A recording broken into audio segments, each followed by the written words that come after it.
To what extent we can implement the final plan depends on how successfully the Akasha can be modified and configured. And to make sure the configuration works, Aru will also need some further optimization.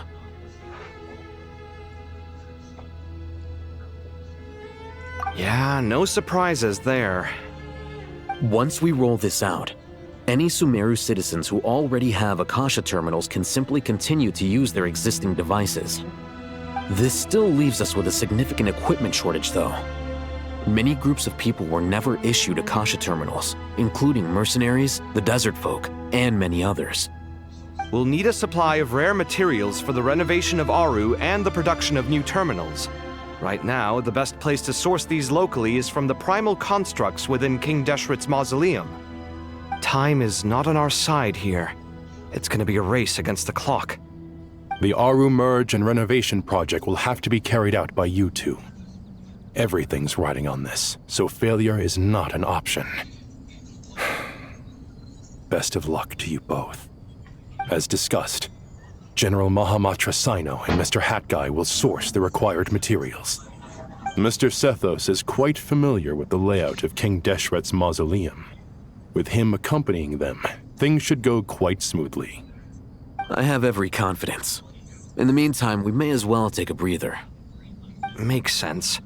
There's not much we can do until the materials arrive. Get in formation and stay close.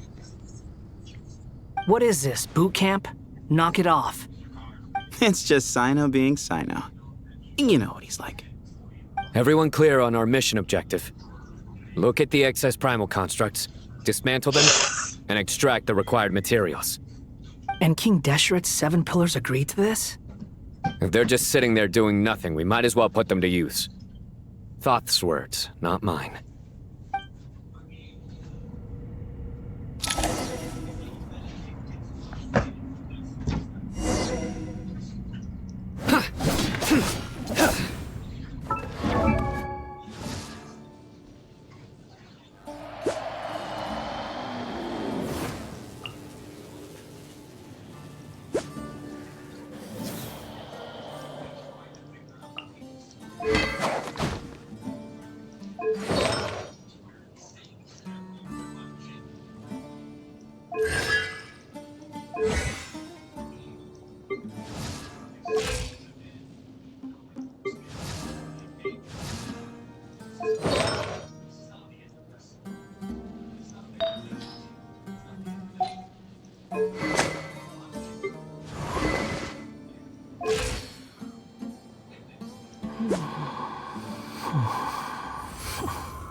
Excuse me?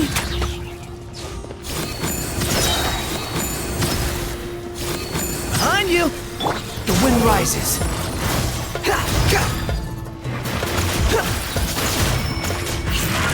Behold!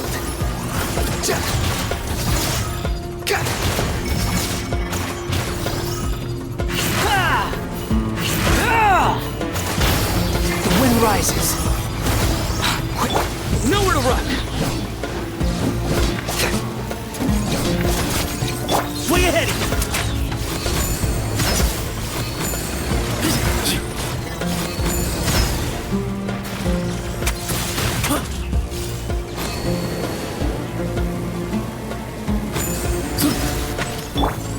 Surrender! Judgment is upon you!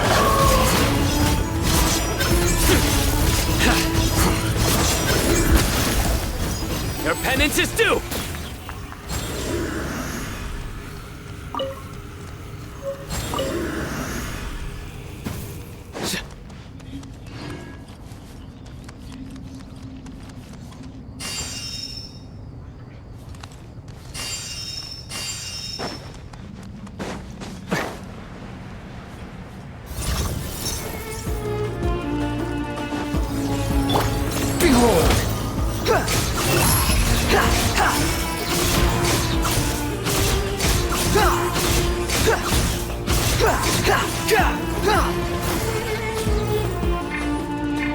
Excuse me?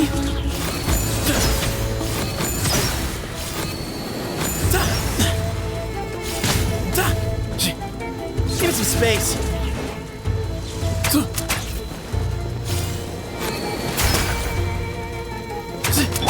Nowhere to run! Squall and Fury.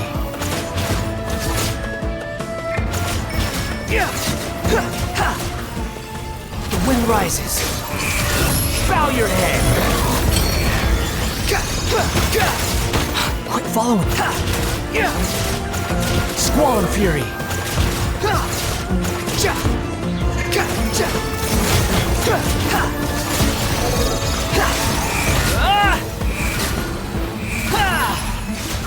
These devices should still be usable even though they're broken down.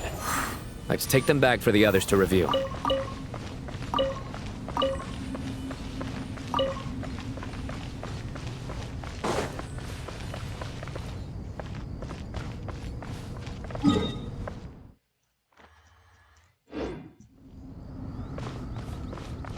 The wind rises.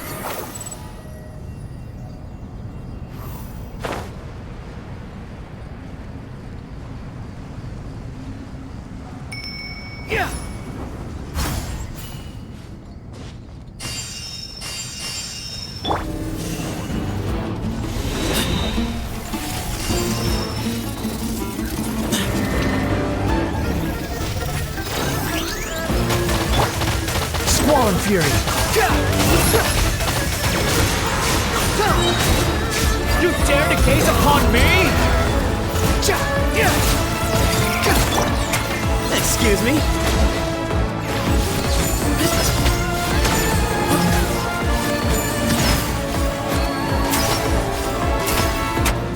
Give me some space.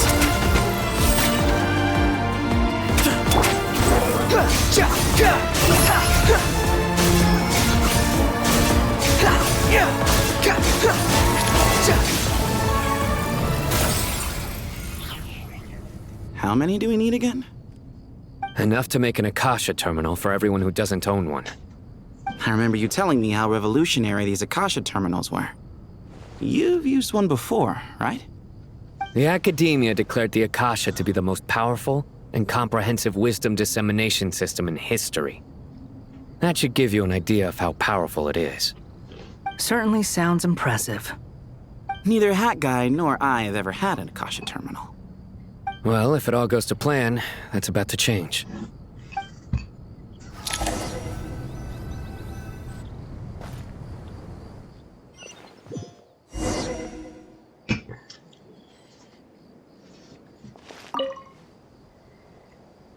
Oh, goody! Thank you so much for handling the delivery. What a long way it was. You've really outdone yourselves. I'm well aware what a bumpy, dangerous journey it must have been. Now, I would have loved to oversee the process myself, but of course, those of us who know the plan can't leave the mausoleum. Oh, trust me, I'm patting myself on the back for my assembly work here. Simply flawless work. But will you really be needing all of this? According to our plan, yes, this is the quantity required. I have no complaints about the quality either. Only the price. So expensive. I heard you covered a lot of the funding out of your own pocket. Oh, that's an exaggeration. The Academia provided most of the funds. I just offered a small token of my goodwill. Of course, the real tragedy is how little profit I'm making on this. You know, it's a serious crisis. when you can't even make money out of it. It's really quite a beautiful design. And I'm intrigued by how such a diminutive device is able to output the power of the Light Realm.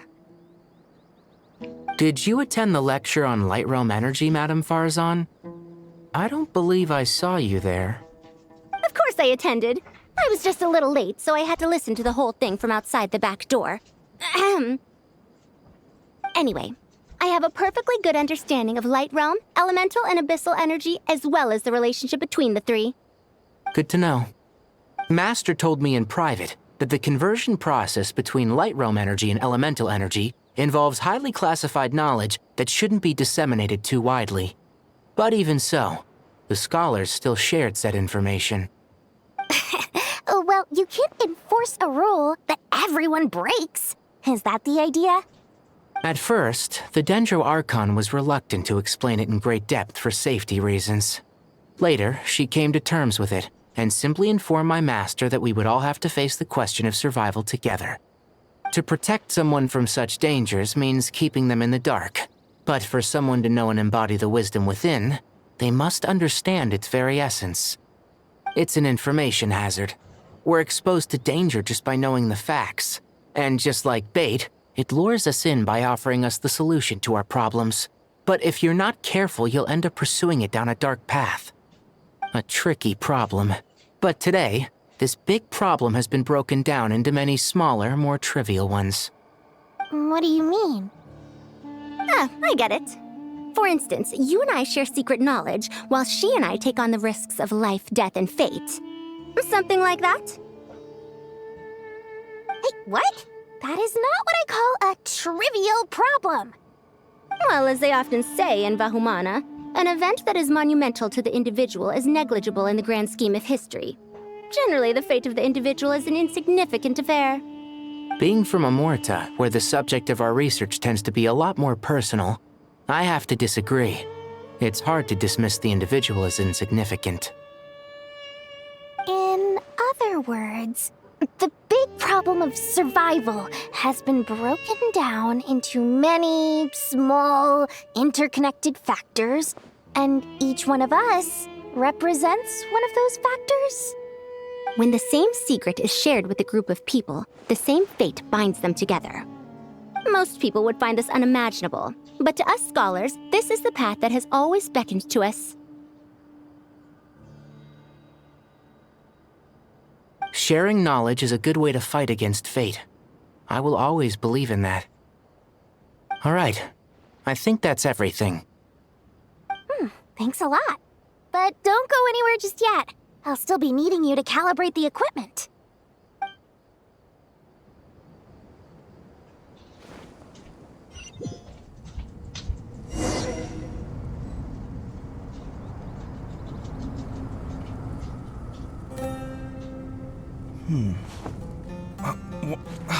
Where's my key? Not again.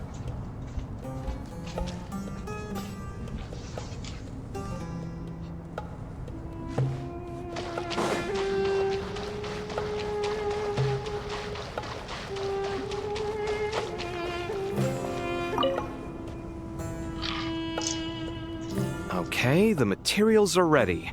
We can proceed with the next phase.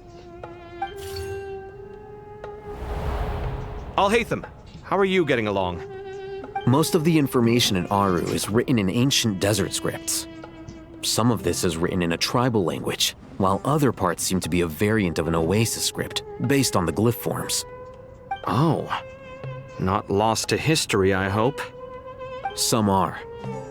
All we can do is infer the meaning based on the rules of related languages. Although, this section actually fills in some of the missing historical record. I'm transcribing it so we can bring it back to the academia. After Aru started up, 2 more lines of text appeared here. Can you read them? Humans may not read what is written by the gods, except by not reading. Victory should not be easy to attain, for it symbolizes divine wisdom. Knowledge must not waver, for it has external borders. Is this a clue to solving a puzzle? Or is it being symbolic?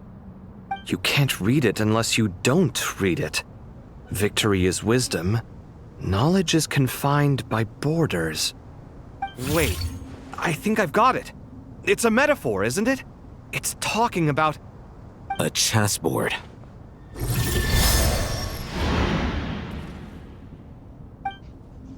You were right. The youth of today are skilled at solving riddles. Have the secrets buried in the desert not been unearthed over the years all the same? Since Aru is a place reachable through wisdom, this day was bound to come sooner or later. Oh, I've always been against overly cryptic sentences. Don't you get tired of reading and writing all that? Ah, it's you three. Just in time. We've been delving deep into Aru, and now this board has appeared. I've heard this was how you'd while away your free hours. You must be quite the experts by now in that case. It is true. King Deshret's chess games are some of the most well-loved of all his wonderful creations. If you have ever been to Safhe Shatranj, you may well be familiar with the chess pieces you see here. Is this chessboard supposed to be another visualization of the interior of Aru, then? Naturally. Visitors, everything is ready. Only by completing the challenge on the board in accordance with the rules will you be permitted to overwrite Aru. 1 second. It's not dangerous, is it?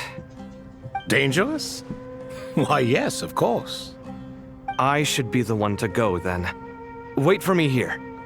Sounds like the self-confidence of our present company has rubbed off on you. Don't be ridiculous. I'm your upperclassman, and that means I have to look out for you. I appreciate the sentiment, but a game of chess typically requires 2 players. Besides, I'm sure they won't let things get out of hand. Keeping things relatively safe is in your best interest too, isn't it? Fair enough. I mean, you guys are controlling the difficulty, so please don't go too hard on us, all right? Ah, but Bennu said he wanted to put some respect into these whippersnappers. All right. Thank you. Obviously, we'll still try to be careful. This doesn't seem like ordinary chess. Is the goal to defeat the opponent? No, you must enter the board and pass the trials we have placed there. Ready? Let's do it.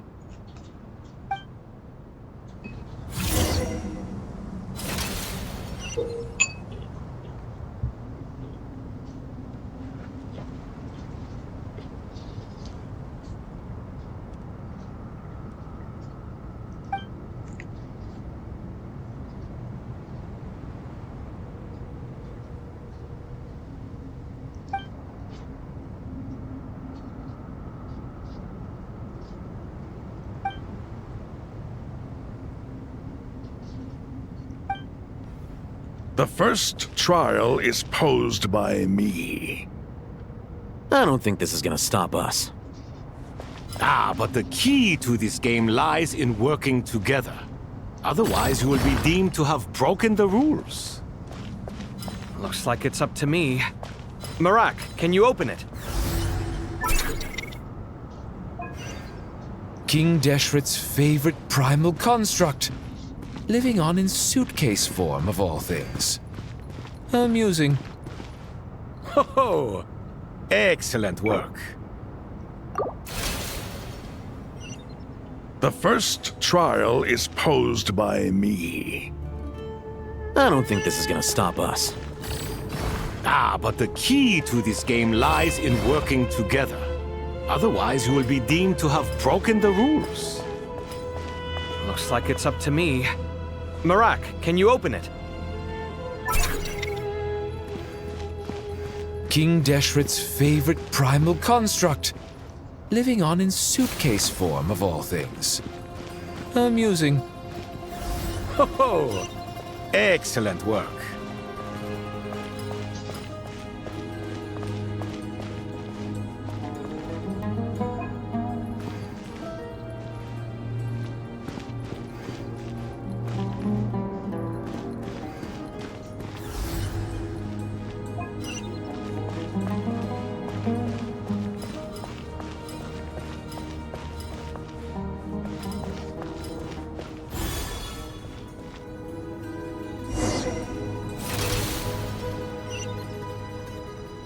Now is the time for my trial.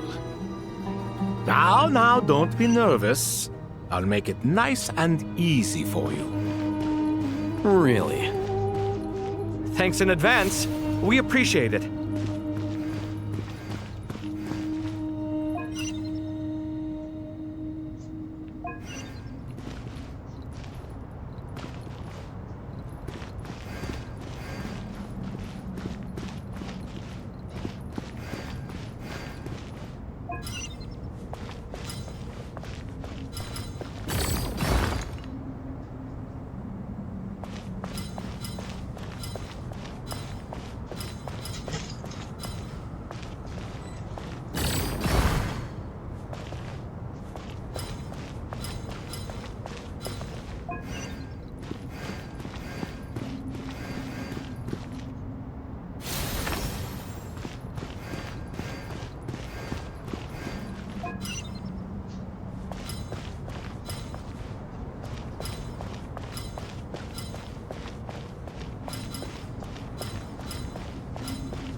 Ibis King, don't you think this all rather inappropriate? You may as well be handing them victory on a silver platter. Do not expect me to follow your lead. Ha! Suit yourself.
Strange time to catch up on sleep. I'm not sleeping, I'm thinking! It's not that simple, you know.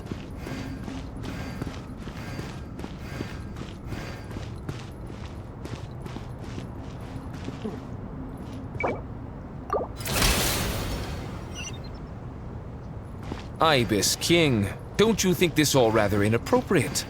You may as well be handing them victory on a silver platter. Do not expect me to follow your lead. Ha! Suit yourself.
Strange time to catch up on sleep. I'm not sleeping, I'm thinking! It's not that simple, you know.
Alhaitham, what are you thinking? If you don't want to wait, you're free to leave. I never wanted... Ibis King, don't you think this all rather inappropriate? You may as well be handing them victory on a silver platter. Do not expect me to follow your lead. Ha! Suit yourself.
Strange time to catch up on sleep.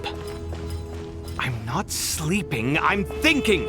It's not that simple, you know.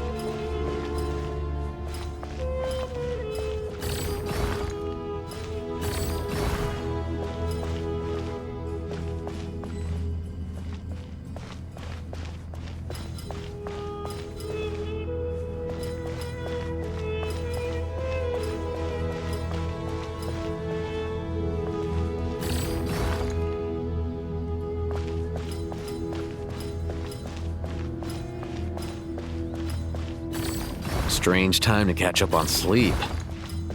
I'm not sleeping, I'm thinking! It's not that simple, you know.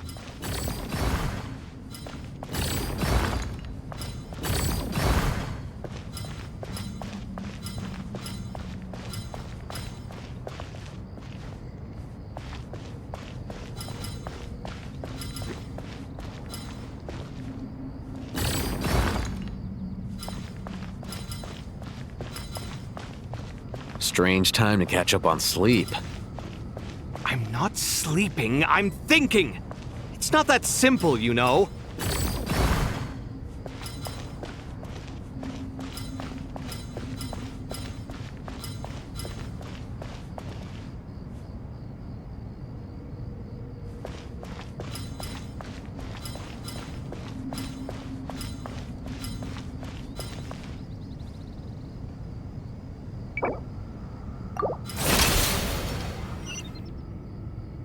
Ibis King, don't you think this all rather inappropriate? You may as well be handing them victory on a silver platter. Do not expect me to follow your lead. Ha! Suit yourself.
Alhaitham, what are you thinking? If you don't want to wait, you're free to leave. I never wanted to wait in the first place! Chessboard gave me no choice.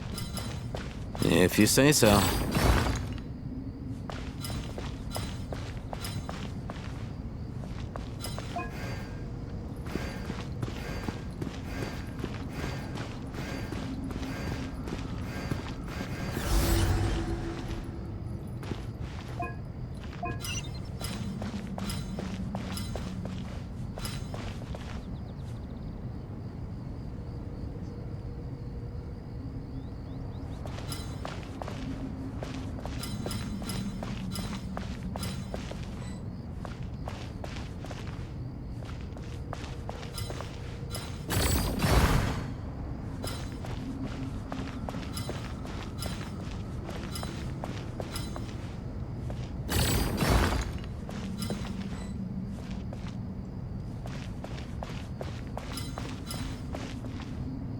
Strange time to catch up on sleep. I'm not sleeping, I'm thinking! It's not that simple, you know.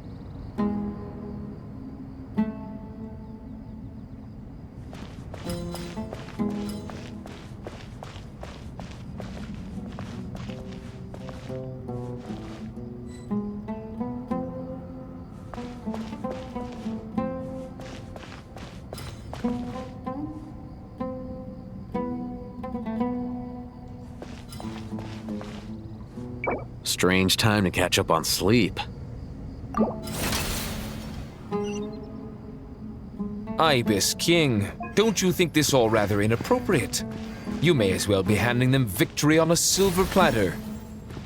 Do not expect me to follow your lead.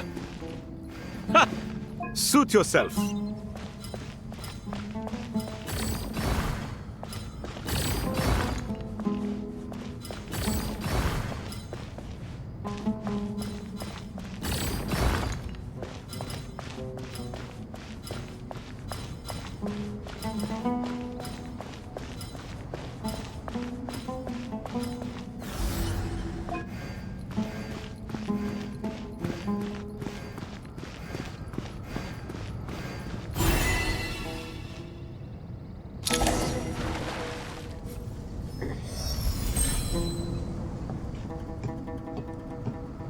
Done. Finally. It's over. But seriously, that was incredible! Standing on the chessboard felt completely different from standing on solid ground. And also... Oh, sorry. I'll save my thoughts for later. Thanks to the three of you for helping us out with this. Is it just me, or were you giving us quite a lot of guidance along the way? We made but a humble contribution. You lived up to our expectations. In addition to the existing functions, I'd like to ask you for another favor. Since Aru's interference shield can cover the entirety of the mausoleum, it should be possible to extend its range even further. Perhaps you can find a way. So, building upon the existing functions to... Imagine for a moment. What would the ideal outcome look like if this function were compatible with the devices? I agree. This is the best solution possible. Please, everyone, we beg you to help us. Me, oh my. Well, since you ask so very nicely, I suppose... Goti? Croco? What do you say? Naturally.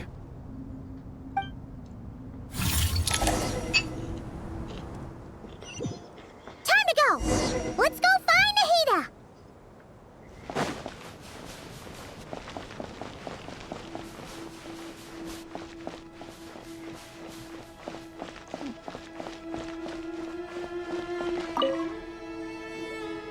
There you are. Miss Nicole truly is an angel. She shows great wisdom in guiding others, and she has already sent word to Natlan on our behalf. She said that while the other members of the Hexen Circle are busy with important work, she is quite free, and she is more than willing to accompany the people of Sumeru for the entire journey. Oh, yes, Nicole, all right. Always super patient and loves to help everyone out. She's the best. She is. So kind and enthusiastic. Well, time for us to get going. Let's head out.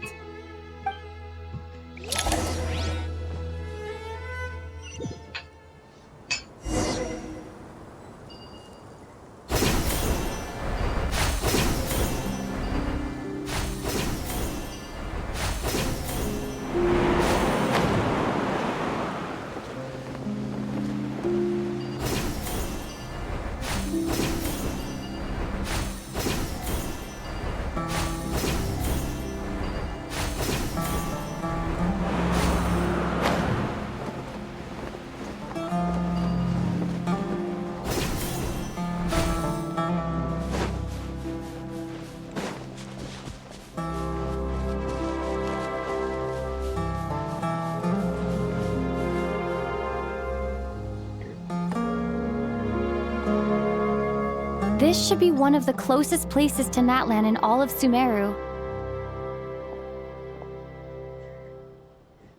There's the barrier Nicole and Nefer mentioned. It completely cuts this nation off from the others. But why? Why separate you from the rest of the world now, specifically? And if I'm not mistaken, Irminsul was polluted once before, wasn't it?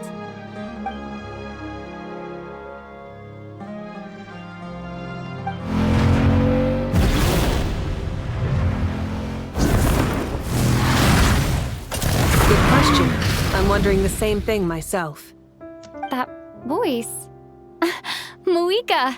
You got here pretty quickly. Hello, traveler. It's been a while. Hello there. Hello, Dendro Archon. Moika, I apologize for asking you to meet at the border on such short notice. I also apologize for not being able to greet you in person. The form in which you see me now is one carried by the Traveler. The real me is inside the mausoleum of King Deshret, and I am reaching out to you with my mind from here. Irminsul has been infiltrated by the Doctor. We must be on our guard, as he can spy on information in the world from within the tree. Fortunately, there is no record of the Traveler in Irminsul, and you are still within Natlan's borders. My records will be preserved in the Night Kingdom, rather than the ley lines. As long as the Night Kingdom remains disconnected from the ley line cycle, the Doctor has no way of knowing my movements. Exactly. So by meeting each other in this way, the meeting essentially never happened. No wonder Paimon didn't come. You were concerned that her activity would be recorded by Irminsul. The Natlanese have heard about the situation in Sumeru.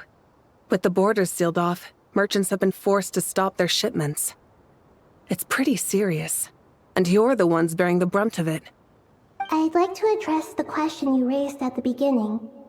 I can offer a brief explanation, although it will sound rather cruel.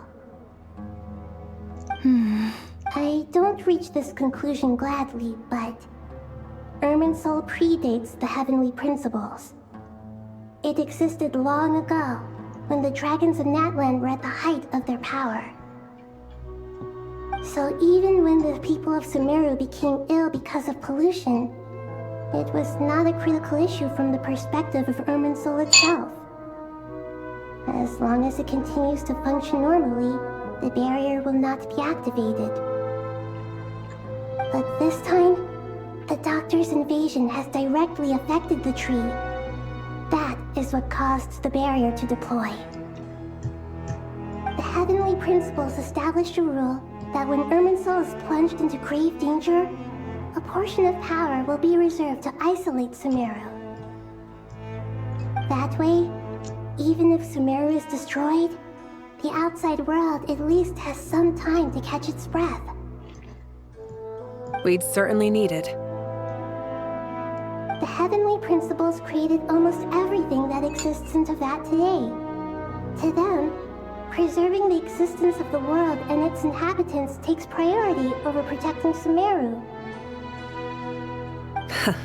Meaning, protecting Sumeru now falls to you. Yes. My own power may be limited, especially compared to yours. But that doesn't mean that we're just gonna sit around and wait for the end. If necessary, I will utilize any and every means at my disposal. Nicole of the Hexen Circle didn't say exactly what this meeting was about. But after hearing everything you've said so far, I think I can guess where this is going. That's right. Nahida and I discussed it at length. We both know how presumptuous this is, but... You need the pyronosis, don't you? Yes, you guessed correctly. Originally, I only intended to borrow it, but the situation is far graver than I foresaw. So instead, what I ask of you is to please give the pyronosis to Sumeru. Why do you sound so nervous? There's no need to be shy. Surely a gnosis is pretty important to a god. I guess, but it's not as if losing it would suddenly render us powerless. But I'm sure you don't need me to tell you that. With all the nations you've traveled to, and all the gods you've met, you must have realized that by now. As far as I'm concerned, a gnosis is basically an elemental energy enhancer. But I don't usually use it. You know me. I like to think I'm pretty strong without it. Yeah. Not about to dispute that. So you see, you don't need to sweat it. Here, take the pyronosis. Uh-huh? Just like that? Uh-huh, just like that. To tell the truth, I've always toyed with the idea of giving it to someone who needs it more than I do. I know you accompanied Nahida here to try and increase the chance of success. It's a good thing you did, because your involvement is one of the main reasons you've managed to persuade me. Are you sure about this? Handing over your Gnosis just because of me? I won't try to quantify it, but trust me, handing over the Gnosis to Tumaini is far from the craziest idea I could think of. Besides, even if you hadn't come here personally, I think I still would have agreed to Nahida's request. Irminsul doesn't just affect Sumeru. It impacts all of Teyvat. I know all too well how difficult it can be to protect the things you care about. So logically, morally, or however you want to cut it, helping you is the right thing to do. You don't need to tell me the specifics of your plan. Where the Gnosis is involved, the tighter the secrecy, the higher your chances of success. Marika, my heartfelt thanks go to you and the people of Naplan. Don't mention it. But now for the hard part. How do I actually give it to you? The Irminsul barrier is right in the way. I have an idea.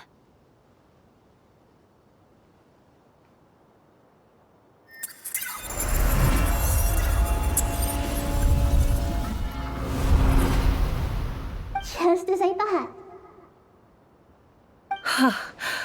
Incredible. What did you do? Just made a lucky guess. This seems to happen quite a lot.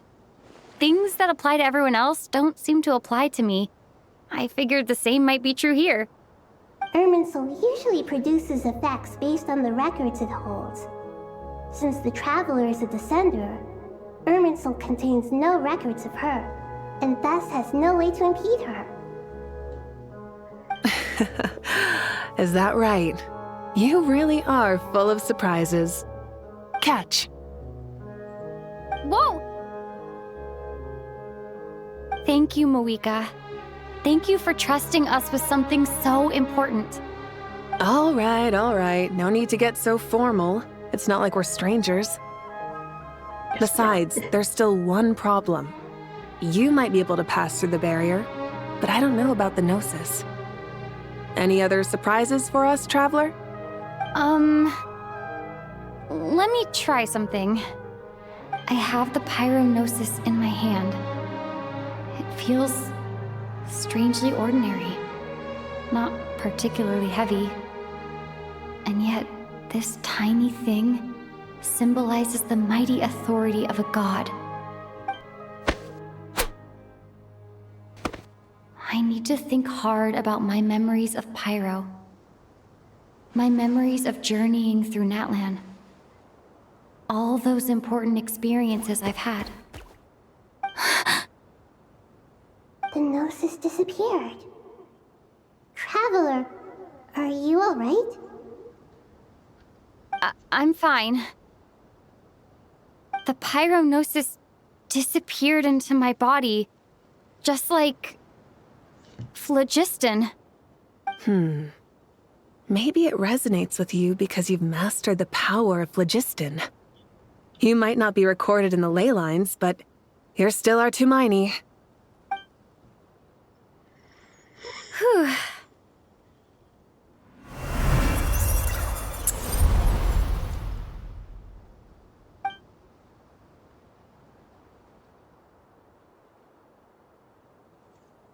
Please allow me to express my gratitude once again, Malika. Pleasure. Well, I've given you all the help I can. The rest is up to you. Good luck. We won't let you down. Yeah, we aren't about to lose.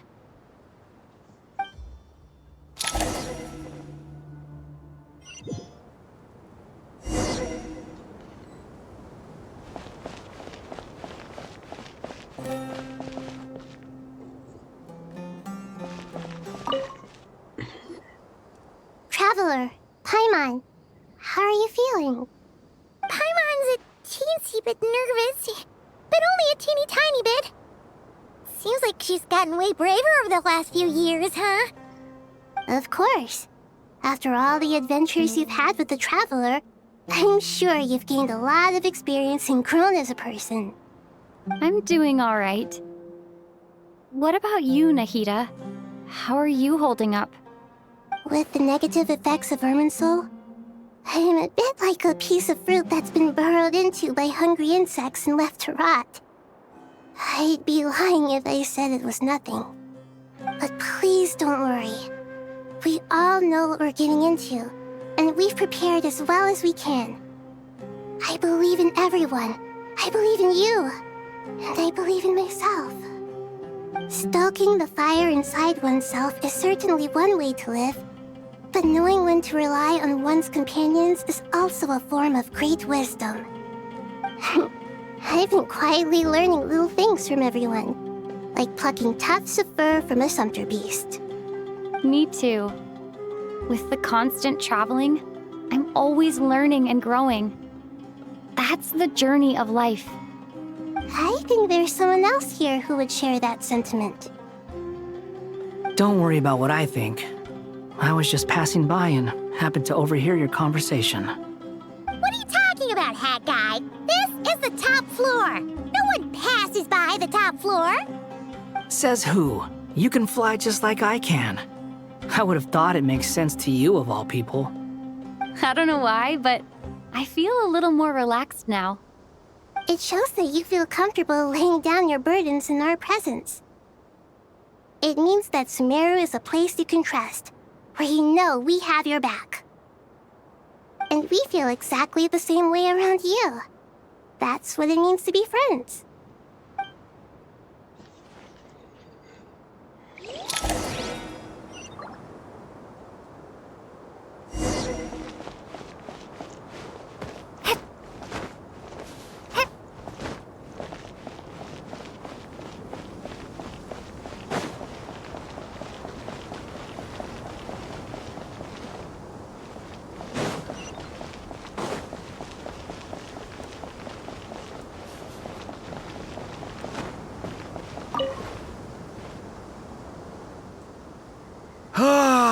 It's finally done.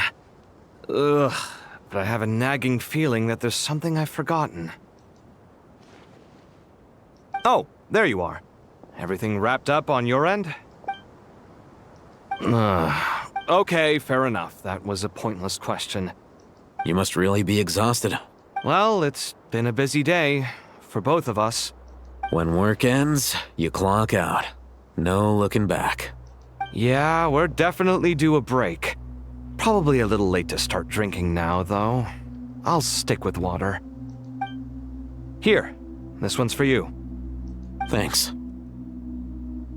You want a bite to eat? I can grab us something. Or wait, I think there's a stove nearby. Let me take a look. Are you nervous? A little, yeah. Unlike you, it seems. How are you not feeling at all nervous? Because everything that happens next is beyond my individual control. I don't worry about things I cannot influence. What do you mean, cannot influence? You're the one who came up with half of the strategies we ended up using. There's only so much I can do. I was only doing my duty. Was it like this last time, too? You mean with Azar and his accomplices? Yes and no. The situation back then was easier to control, but we weren't as prepared as we are this time. So the enemy is stronger, but so are we. I still vividly remember the way you interrogated me in the library after the fact. Where were you when Sumeru needed you most? If your memory is so vivid, you might also recall that it was you who came looking for an argument. You're often the one who initiates these things, you know. I came for a conversation! I didn't know it was gonna turn into an argument! Anyway, at least I showed up this time. So, what do you think? What do I think? I think we're certainly better off for it. It's good having me around to help out, huh? Absolutely. As a citizen of Sumeru, you displayed a remarkable sense of responsibility in the face of disaster. Certainly feels that way. I just shudder to think how the world would have ended up if we hadn't gotten control of the situation. So, do you think this is what impending disaster looks like? The sky is so clear, and there isn't a whiff of decay or destruction in the air. It's hard to imagine that the fall of humanity could happen on an ordinary day like this. Awful things happen all the time. Sometimes people can stop them, and sometimes they can't. What you and I have done is increase our chances of stopping this one. Lofty ideals may provide no defense at all against nihilism, but perhaps little decisions can. Oh, nothing. It's nothing. I hope everything works out tomorrow. It will. As long as we stick to the plan, our chances of success are good. It's really strange. You're my junior, yet you always seem to act more like an upperclassman than I do. I think it's mostly a matter of temperament. Ugh. Walked right into that one, didn't I?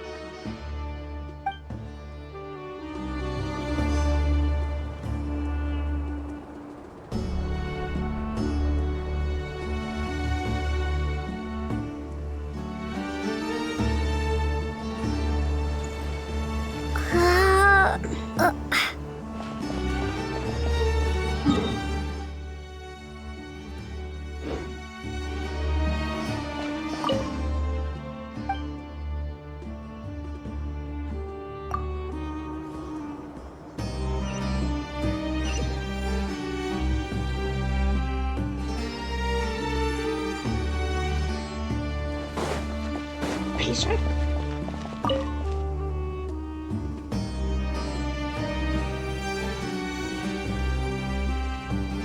Look at the time. I should head back. I'm so sorry. I was in a hurry and didn't look where I was going. Are you all right? I'm fine. Wait, you're... Have we met? Not exactly. I think we may have crossed paths by the house of Dana before. Oh. You're Hat Guy! From Vahumana, right? You recognize me? The clue's in the name, Mr. Hat Guy. Fair point. It's getting pretty late. What's keeping you up? I could ask you the same question. If I'm not mistaken, all the workload for the Ratawa Histarshan wrapped up a good while ago. Well, I have something of a background in Satyavada life, so I was helping the Dendro Archon make some preparations. But I must have lost track of time. Did you find the experience enlightening at all? Honestly, it was tedious and uneventful at first. But eventually, I think I did sense some profound truths.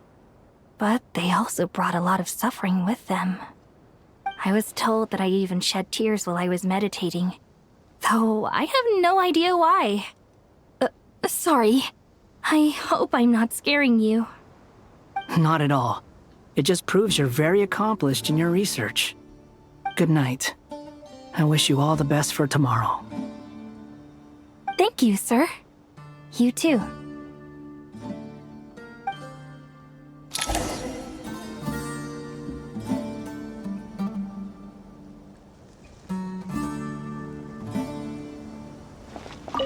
Good night. I wish you all the best for tomorrow. Thank you, sir. You too.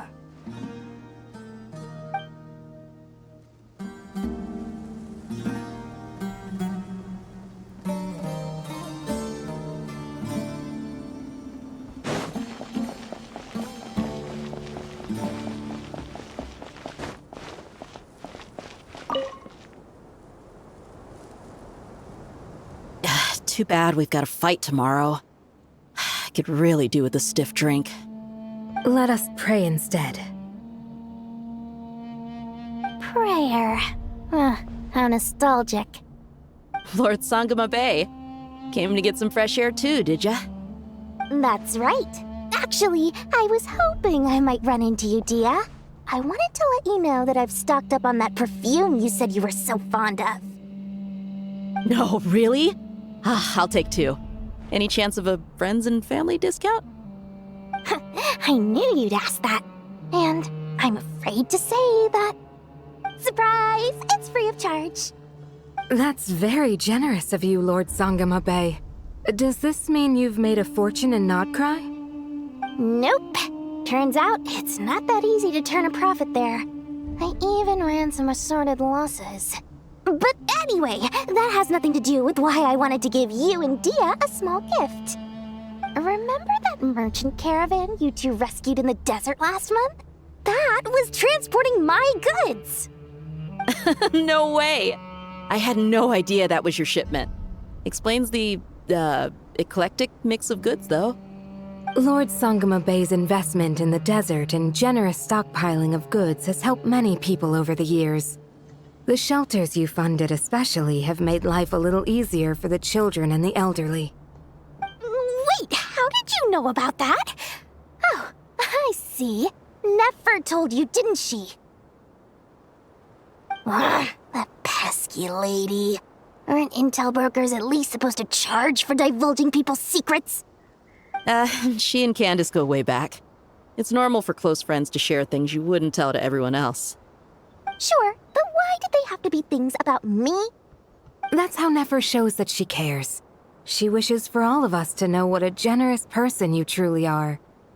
It must be hard trying to make a living far away from home. Just because we can tell what kind of person you are doesn't mean everyone else can. Well, maybe her intentions were partly good, but I don't think that's the full story. I'm sure she enjoyed knowing how much it would annoy me. I'm telling you, Nefer's got a mean streak. Definitely with you on that. Does praying help you stay calm? Defending one's home is a just cause. My heart is filled with a mix of anger and hope. Anger. You know, being able to get angry is a good thing. It shows that you're in touch with the real world, and that you have the passion to pursue something you believe in. My lady? What are you doing out here? Just taking a walk to clear my head. Look where I ended up. Were you praying just now? Yes, Miss Dunyarzad. Would you like to join us?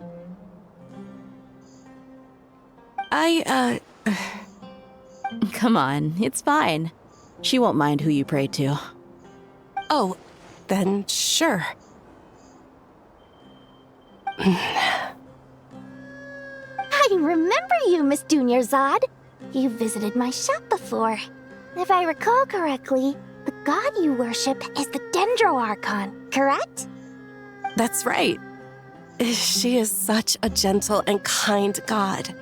But to me, she's more than just a god I worship. I see her more as a friend. And so do many others. She's not some almighty god who reigns on high, but a genuine friend. Agreed. She's a wise teacher and a good friend. I spoke with several people during the evacuation. Everyone's aware that tomorrow's battle is one that ordinary people can join too. A battle to fight for our friends and our homeland. Oh, it makes me glad. I can finally do something for those who protected me. You've grown so much since we first met. Oh, a compliment? Ooh, more please. Thank you. My lady, you've always been a remarkably strong and ambitious person. It's indisputable. And that's not just a compliment. It's a statement of fact. What are you praying for? Our beliefs may not be entirely the same, but we both wish for the same thing. I pray that everyone will rise to the challenges ahead and return safe and sound. I pray for the safe return of all my companions.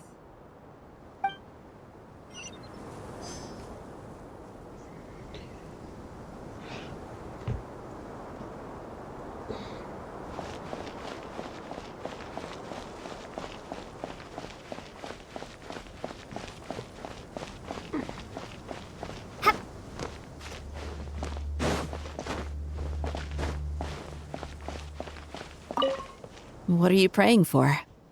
Our beliefs may not be entirely the same, but we both wish for the same thing. I pray that everyone will rise to the challenges ahead and return safe and sound. I pray for the safe return of all my companions.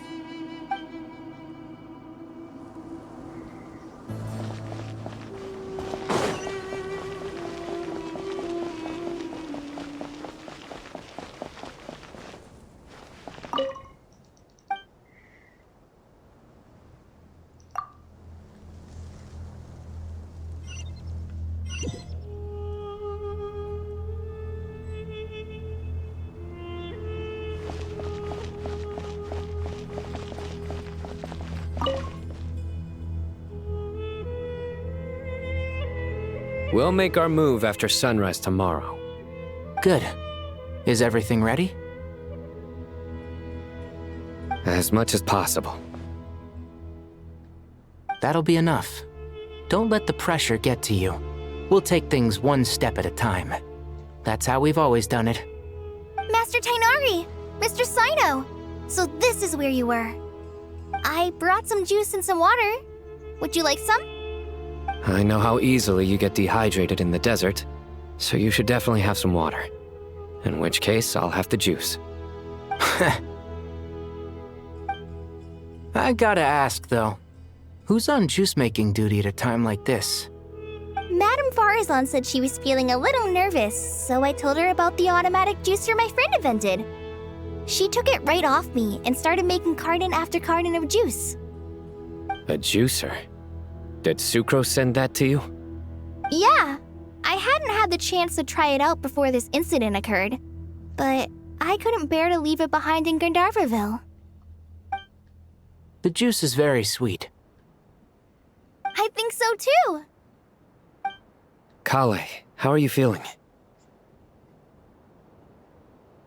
Physically, I'm okay, but it just still feels strange to me. Why would a great power like this come to someone like me? I know the feeling well. That same question ran through my mind every day as a kid. At least now, you have someone who can relate to you. All the more reason that you should apply for Spontamod. Tainari fiercely opposes the idea, though. Those two things are completely unrelated. What are we all chatting about, Would anyone like any juice? Oh, you have some already. I had some earlier, ma'am. Maybe give the extra to someone else? Very well, very well. I shall be off then. There's this enormous power, and then there's little old you. You feel like there's no connection between the two. And that sense of dissonance is difficult to get used to. Yeah. But after all this time, I can't believe this stuff still gets to me sometimes. Makes me feel a little childish. Kale, just because we normally keep the conversation light doesn't mean we can't discuss deeper issues. I don't think it's childish at all. You were the victim of a terrible crime. It's normal to struggle with the fallout from it. You have absolutely nothing to be ashamed of. My professor once told me that no incident can be considered truly resolved until the victim says it's over. Your rage and your pain are completely justified. Thanks. Miss Nicole said that the same god remains which were once used to inflict so much pain upon me have now become a weapon with which I can protect everyone. It's like my own personal kind of evolution. Every innocent person who's been hurt needs time to realize that it wasn't their fault. I was the same. But it's all about to be over. Tomorrow, it ends for good. I don't know if you've noticed, but you rarely stumble over your words anymore, and your outlook has become much more positive. It's a big change from how you used to be. And since this isn't over, you can settle the matter on your own terms. It's time you seized back control.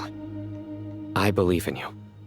Yeah, Sumeru is my home, and it's so important to me. I have to protect it. No. I will protect it. And once you're done, how about you come back and apply for Spontamod?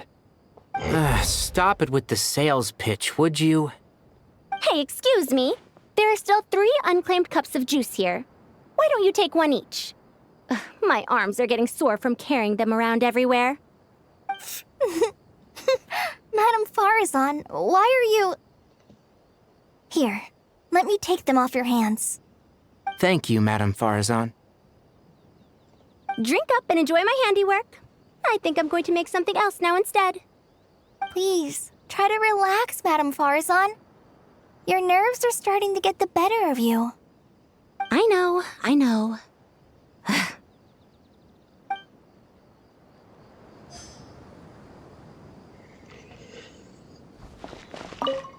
Drink up and enjoy my handiwork. I think I'm going to make something else now instead. Please, try to relax, Madame Farazan. Your nerves are starting to get the better of you. I know.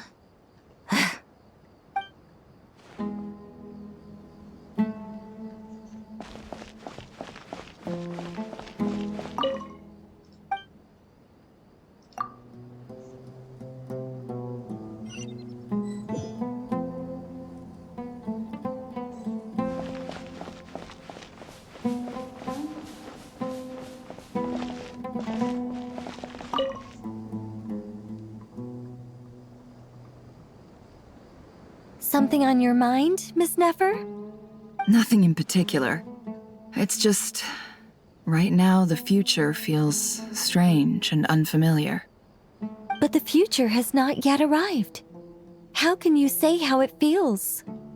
Some people know that there's an impending disaster. Others remain blissfully unaware.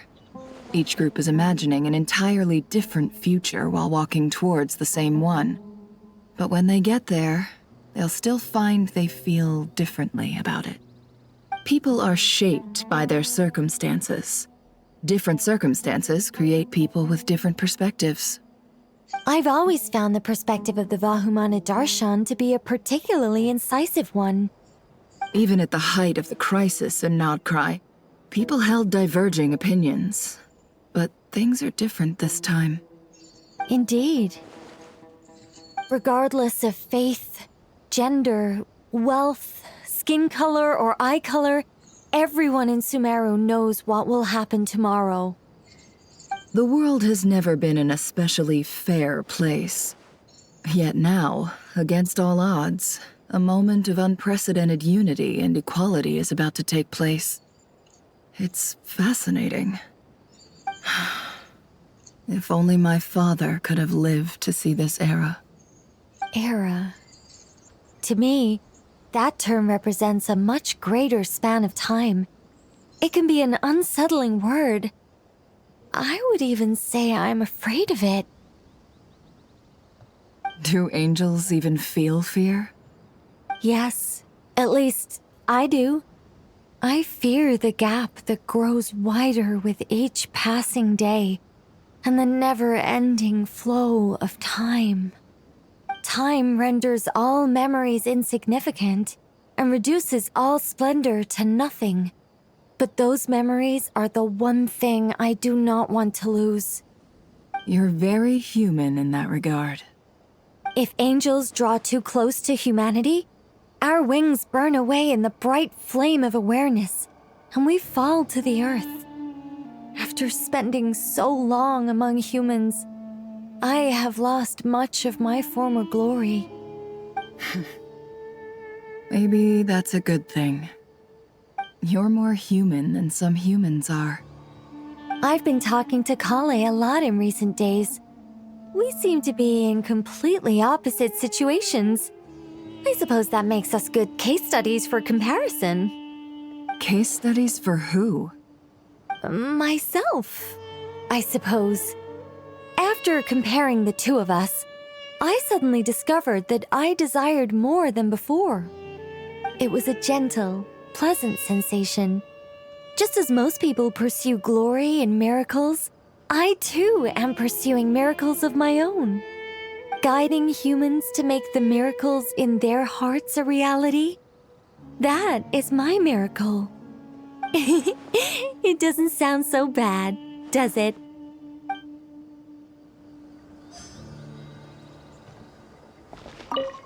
It was a gentle, pleasant sensation. Just as most people pursue glory and miracles, I too am pursuing miracles of my own. Guiding humans to make the miracles in their hearts a reality. That is my miracle. It doesn't sound so bad, does it?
I have not felt this way in a long time. Standing up high, gazing out at the rolling dunes. One cannot know what freedom truly means without first losing it. The golden slumber truly lives up to its name as a dreamland. Though desert sands exist there too, no mirage, no matter how glorious, can compare to true beauty. Dendro Archon, what is on your mind? I was wondering whose counsel I should seek on the questions in my heart. What kind of questions? So many. More than can be put into words. As I once said to a friend, we look, we see, and we comprehend. But the question still troubles us. What are the many disasters that this world faces but the sum of all irresolvable questions? The biggest question you should be asking is how to seize victory. Yes. Although, I would express it differently. I must not fail. And so the question I am most curious about now is whether the path to victory will be an arduous one. What we declare to be a young sapling, we may, in fact, find to be a towering tree, if we would only cast aside our ignorance and look beyond the veil of time to see her true form. Nahida! We're here! Just in time. My preparations are almost complete. Ready when you are. We're here too. Miss Nicole! Miss Nicole! You run so fast! I thought I'd get a lot of exercise as a forest ranger, but I can barely keep up with you. Sorry, I got a little carried away. Lesser Lord Kusanali, the equipment is ready, and the modifications to Aru are all complete. As discussed during our meeting, Accessing Irminsul via the Akasha is no longer feasible at this stage.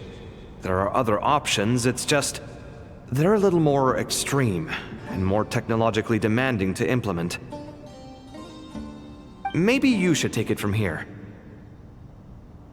The architecture and functionality of the Akasha terminals overlap considerably with Aru. There is reasonable evidence to suggest that one was developed based on the other, or that they both utilize technology of the same origin. As long as the transplant and merge operation succeeds, Aru should theoretically work on a scale greater than the Akasha and approximately equal to Irminsul. It will become the largest active computing device in all of Teyvat. A system this powerful is capable of a lot of different things. In the past, the Akasha was primarily used for one-way information transmission, but I suspect it could also serve as a central bridging hub. In the pursuit of greater knowledge, some scholars have attempted to connect their consciousness to Irminsul through the use of terminals, incense, and meditation. Correct. In academic language, scholars who reach that stage are said to have entered Satyavada life. Hypatia has performed this practice many times in the past, and she was once under my care for a period of time. Right. And this at least proves that there is a zone within Irminsul that can be connected to. That's right. Providing wisdom to the people is one of the very reasons for Irminsul's existence. I think I understand where you're going. Please, continue. In that case, I'll skip to the conclusion then. We need to further modify Aru, merge it with the Akasha, manufacture terminals, and distribute them to every single person we can reach. Every person? Even the desert folk? Yes, everyone. I've already calculated the amount of raw materials we need. So you mean we're going to get new Akasha terminals? Yes, but this time the people of Sumeru won't be using them to acquire knowledge, just to connect to Irminsul. That's the key. When we evacuated the city, we brought all the important assets from the House of Dana, in case we ended up needing them. Fortunately, this included the Akasha system's main terminal. We've checked all the relevant records, and one thing is certain. Nothing like this has ever been done on this scale before, so... Everyone in Sumeru is part of the plan. Whoever controls the people controls the situation. Since this function of Irminsul was introduced, it has only ever been made available to scholars, who don't constitute a particularly large group of people. But by expanding the scale to include all the people of Sumeru, all the individual connections will stack up to create a significant load on the system. Under normal circumstances, Irminsul would be able to cope with the additional load. But with it already being under strain from other activities, its remaining capacity is limited. Thus, it might be possible to shut it down completely by overloading it.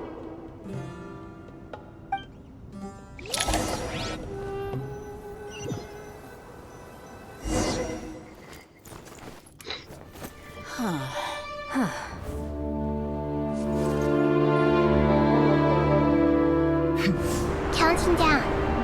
3, 2, 1. Are you ready? Ready!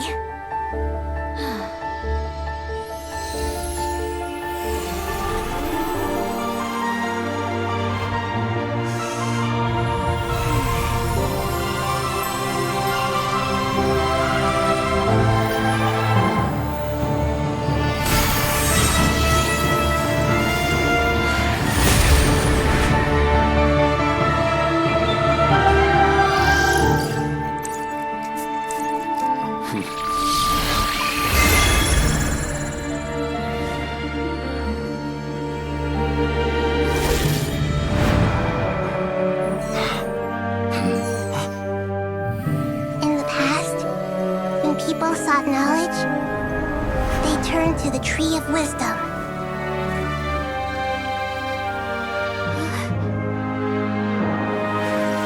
Today, we use it to save Sumeru and the whole world. These boughs that nurtured learning must not become tools for destroying the world.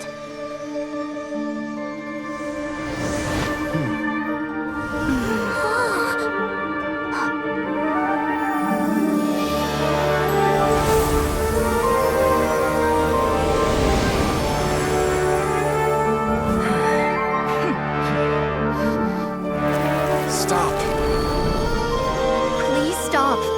End this transformation.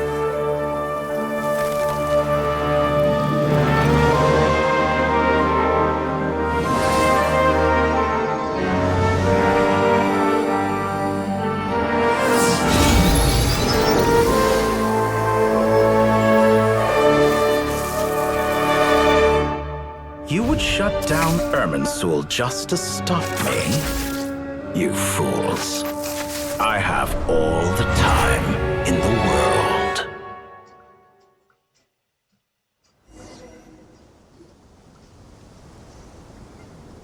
Success! The evil Irminsul tree has stopped growing! Great.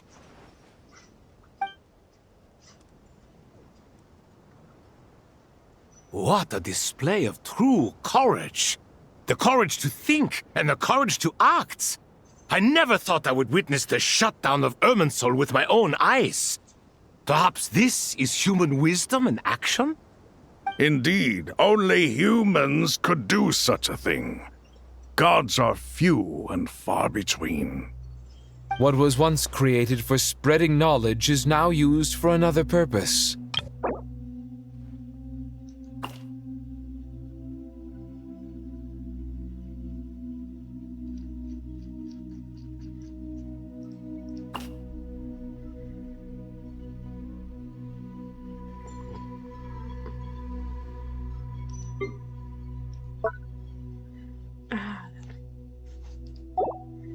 I am grateful to you three for your help.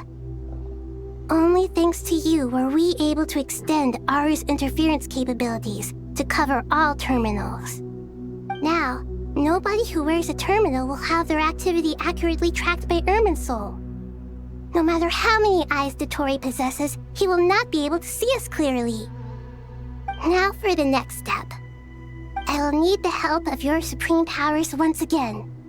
How might we be of service, Lord of Dendro? I need to reach the Eternal Oasis immediately. Right now? In that case, Ibis King, would you agree that this is a fine opportunity to dust off our old tricks? Never. I assume you have that chess set with you? You mean the one you gave to me as a gift? Asking for it back, are you? How could I? You misjudge me. I just wanted to show you another way you can use it. Connect to Safhei Shatranj.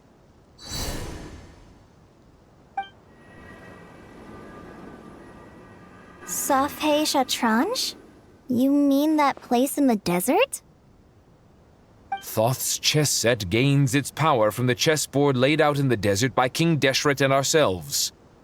All ceremonies conducted using the chess set must be activated via Safhei Shatranj. In other words, the chess set is an extension of the chessboard. In the past, moving a chess piece was a sacred and momentous act. Transfer initiated. Entering live combat mode.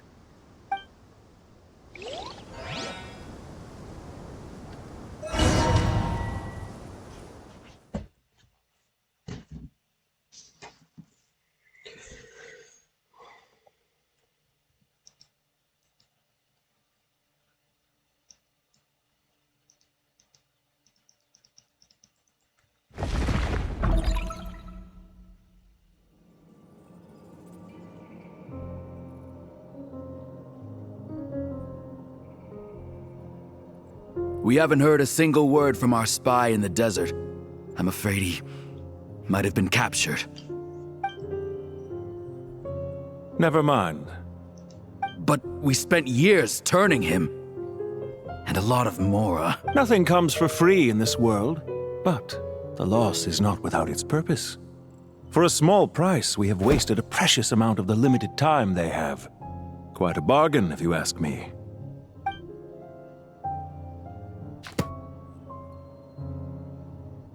Understood.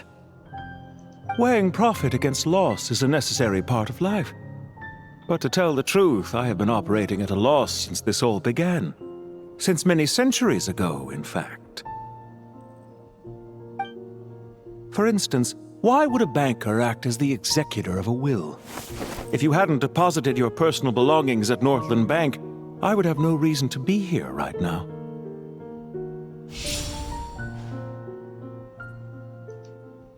Dottore, I've placed your final data backup into the ley lines as per our contract. I trust we are now square for the safe deposit fees you paid. Is it not a little petty to split hairs like this, given our amicable relationship? I consider sound bookkeeping a matter of principle. Do not forget that you only live to see this day thanks to me. In fact, every day of your life since you met me, you've been living on borrowed time. Why, that's hardly a fair assessment. I will concede that my survival was perhaps at your whim, but I became a harbinger on my own merits. Managing money is not like other professions. Mine is not a role I could have acquired based on your recommendation alone, and certainly not one I could have lasted so long in without genuine ability. The information stored in the ley lines is quite comprehensive.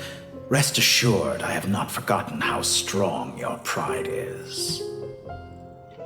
Well, I presume you have no sense of fragmentation while talking with me. How could anything possibly go wrong with such strict measures in place? The remainder of your soul was split in two, with one half sent to Nodcry and the other stored in the most secure vault of the Northland Bank. Though I must say, your disdain for the other segments is quite amusing. Zandik is you, and you are Zandik. Zandik created the segments, yet you, a segment yourself, reject him. That is, Zandik, created segments of various ages in his later years. To achieve this, he had to freeze time and part with a portion of his soul. But as constructive as it sounds, it erases my uniqueness. If each segment is equally me, then by the same token, none of them are truly me. A soul living forever in the past inevitably holds different views than he did in his later years. The same thing that completes me also restricts me. You too might ask yourself which stage of your life you want to be preserved at. The day your business failed? Or the day you were framed by a gang and sold off to a medical lab as a test subject? We needn't dredge up the past. This undesirable plan was eventually scrapped. Lesser Lord Kusanali was quite right. I needed an opportunity to eliminate myself. And after that, I concluded that there was no more effective plan than directly splitting the soul. Once the soul is transferred out, you will find that creating a physical body is far simpler than creating a puppet. The other half of your soul suffered a crushing defeat in Nodcry, you know. And yet in the process, I obtained the information I always wanted, did I not? Because now we finally know where the best testing ground truly lies. I once thought your ultimate goal was to ascend to godhood. But as it turns out, that was merely one of your experiments. Experiments take many forms. Most people are too eager for success, too fixated on the end goal. They forget that the experimental process itself is just as important. A suspiciously vacant seat, a new face. I trust you can put two and two together. The reason it doesn't exist is because someone tampered with the record. What can I say? After all your efforts, you really did uncover the world's secrets. So, is the new world you promised a lie? No, it never was. I am glad to be able to control Irmin's soul from within. Now I shall attempt to create a new world inside the existing one. Almost everyone faces the prospect of death. but not a single person has ever been able to experiment unrestrained in the afterlife through sheer force of will. I am the only one to have overcome this enormous challenge. Would I not be letting the world down if I didn't make the most of the opportunity to experiment? Clearly, the dividing of your soul did not affect the magnitude of your ego. Out of all the versions of you that have ever existed, this you is the most insane and the most radical. Is that why you chose to work with me? Which was it then? My insanity? Or my radicalism? Could I call myself a venture capitalist without a suitably ambitious plan to invest in? Yours happened to fit the bill quite perfectly. Well then, I must say, while I am surprised enough that you showed up at all, what surprises me more is that you chose to present yourself as my former subordinate, and not as the banker Pantalone. Why make things harder than they need to be? Exposing my true identity in a situation like this would only serve to destroy diplomatic relations between Snezhnaya and Sumeru. I daren't imagine the consequences. Showing up in the name of the original antagonist gives you the recognition you rightly deserve, while also being sensitive to Snezhnaya's predicament. It was an easy win. As for why I'm here, if you're suggesting that your credit is in the negative, I won't argue with that. Many people say that about you. I'd argue that a significant factor in your willingness to cooperate is the fact that you have but a few years of life left after my death. Living and dying together has a way of binding two parties together rather closely. Is it not true that a relationship should be judged by both the positive and negative returns it yields? So some of what I said actually made it into your head after all. It's true that I hope you don't die too soon, but don't you find that a strange thing for me to say? After all, you've already had quite a long life, especially for a human being. Let's not pretend that you're any more innocent than I am. Are we not the same in this regard? We both despise the existing laws of this world, and neither of us enjoy being under anyone else's control. Is it really so greedy to want the world to operate by a new set of rules? Of course not, my dear friend. And as I've said before, mutual interest is the foundation for the most reliable of relationships. You can attest to that. I just hope there never comes a day when I have to work too hard to prove that. Regrader, sir. People have been spotted approaching Sumeru City. How strange. Despite your access to Irminsol's data, it appears the soldiers noticed before you did. They must have found a workaround. Well, Dottore, I trust you know what this means. The fact is... They're coming. They'll breach the city gates any moment now. But even so, I would say Irminsol is a wonderfully convenient thing on the whole. If you do manage to create a new world, perhaps you could plant one outside my office, too. I'll consider it.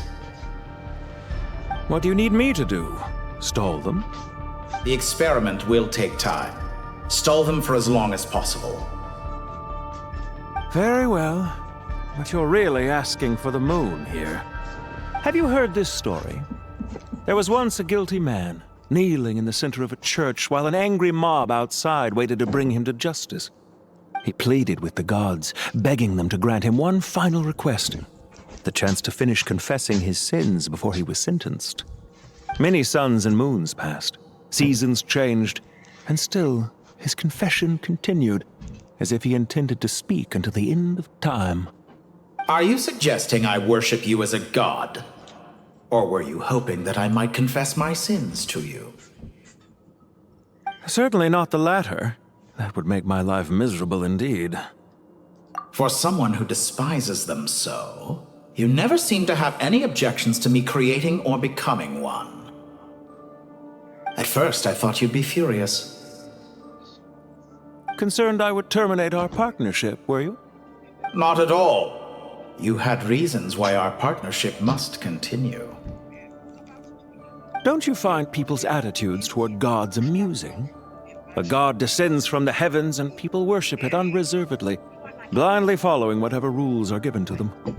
And yet, when they see an ordinary person gain godlike levels of power by virtue of their own hard work, they treat him with nothing but suspicion, even if he is a compatriot. Is that supposed to be a compliment? No, I was just thinking.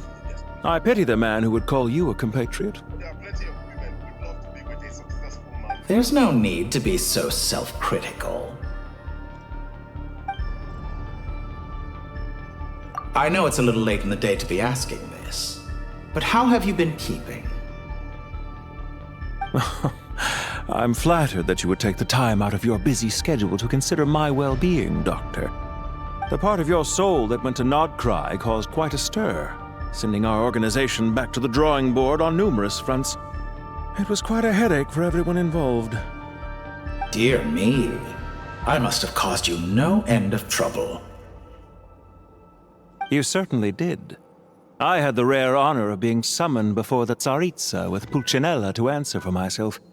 A terrifying ordeal. Don't worry, I pulled through. At most, it's a public relations nightmare. I made sure of that. Now I'm curious. How did you explain yourself? Oh, it was quite simple. I just pinned the blame on someone who wasn't there to defend himself. I could hardly be expected to defy the demands of someone as insistent as the Second Harbinger, now could I? How you slander me. You know full well that I am perfectly amenable to reason. There's no question that you are partly to blame for the ruin of my reputation over the years.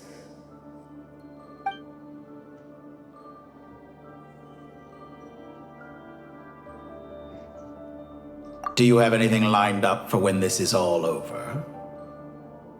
Hard to say.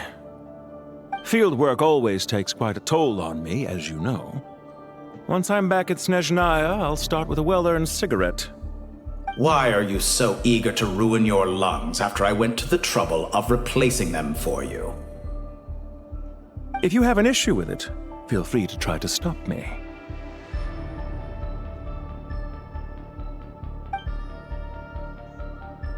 What's on your mind?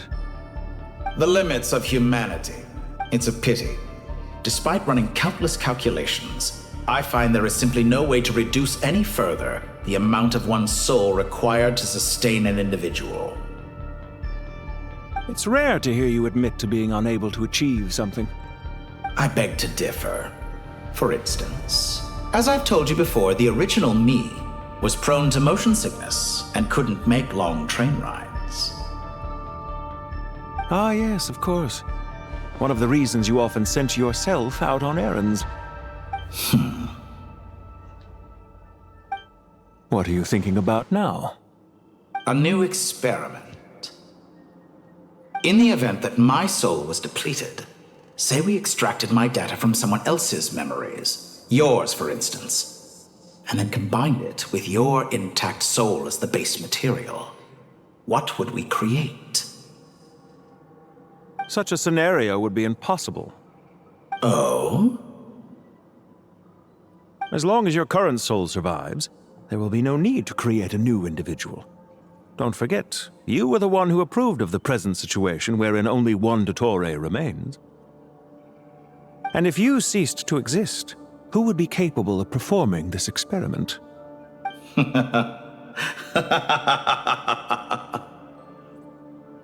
Since the day I met you, you've always excelled at talking your way out of a quandary.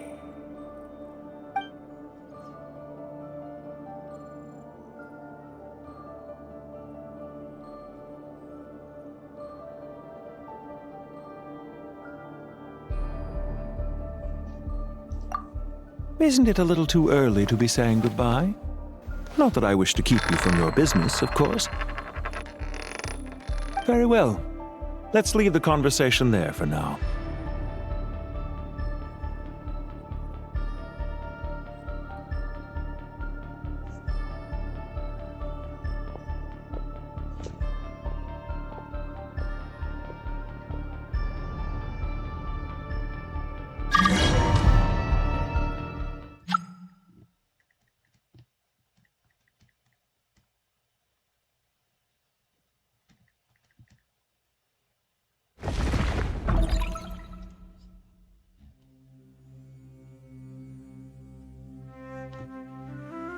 The power of King Deshret's 7 pillars is truly remarkable.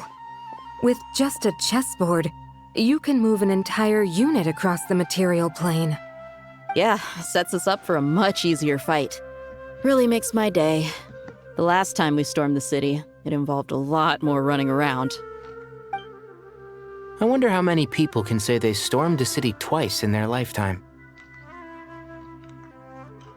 I was just thinking that. I've definitely had more than my fair share of unusual experiences in my life. This is my first time here, actually. We never usually leave Gandharvaville. I hope this will be my last time. Does everyone have to chime in? Can't we just fight? What an amusing comment, my dear lady. Yet humans often alleviate tension via small talk, do they not? Whoa! Why is Candace's shield talking? Because the image on her shield is one of me. And I, of course, can appear wherever I wish to. Huh. Well, la-dee-da. Isn't that fancy? Could I get in on this? You wish for your gauntlet to speak? Why, certainly. Ahem. I think you'll find that it is I whose image is carved hereupon. Thanks. Definitely feel stronger now. You're welcome, my lady. I am glad to lend you my power. Sino, what's the situation? There are troops stationed at every entrance. As we expected. A frontal assault will suffice. Everyone, stick to the plan. We'll take the main entrance. You head for the House of Dana's side door. Move out.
Out of my way! Take this, your maker! Watch out! Get lost! Whew. Thank you, Jet. You gotta be more careful. If you're not ready to put your life on the line, you can't be certain of defeating your opponent. She's right. Keep your wits about you, Rana.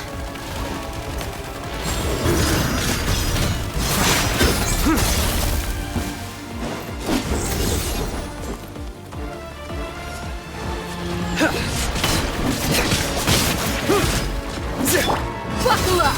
Ha!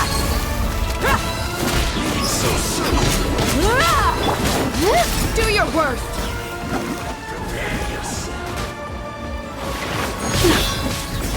Flee!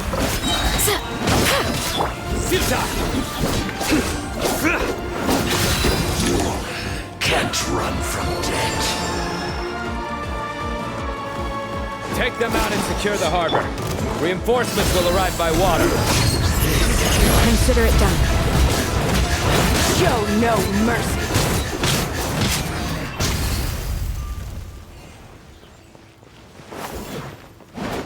Have a load of this. Nowhere to run! Two. Blood.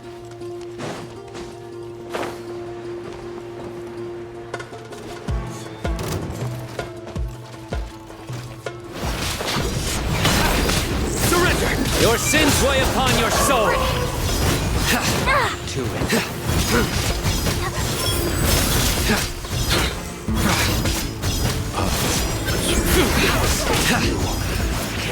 Use the force, officer. Guilty!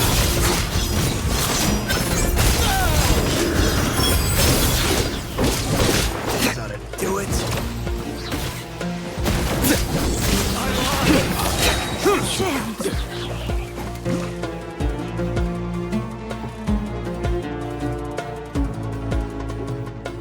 Waterway secured.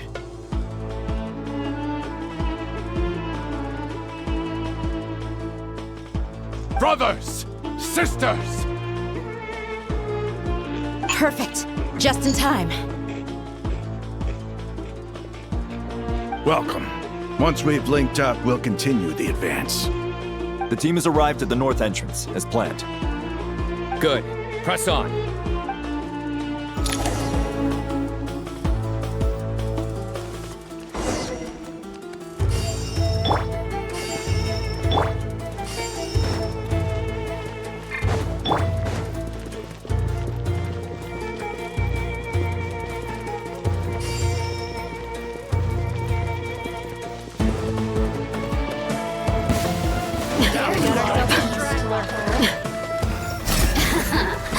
Let me amuse myself a little. Heal! Let's get it on! Hi! You're dead meat!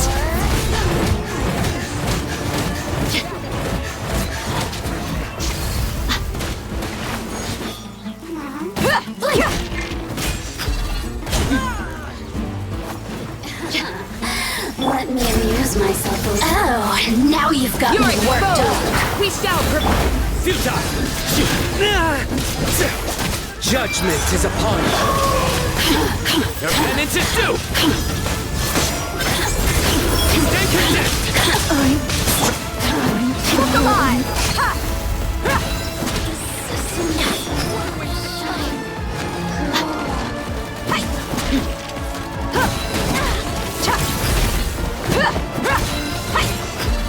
Run while you still can! There's nowhere to hide! Fix it. Hit them down! Grant us your blessing! In death, a new cycle begins. Take too long. You asked for it!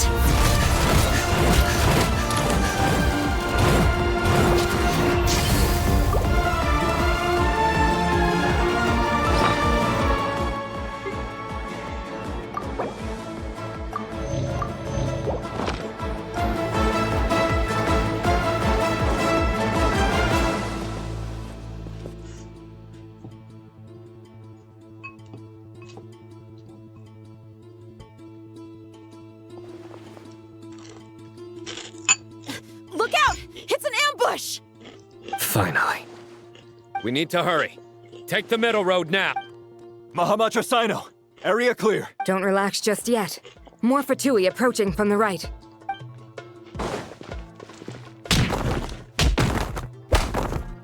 Irminsul cannot track our movements. If necessary, we could split up. Don't worry. We'll wipe them all out. As you can see, our people came raring to go. Good, good. How are things with the Traveler? Can Tainari keep her safe? Don't underestimate Tainari just because he's a forest watcher. He can handle it. All right. You know that's not what I meant. Protective of your husband, I see how it is.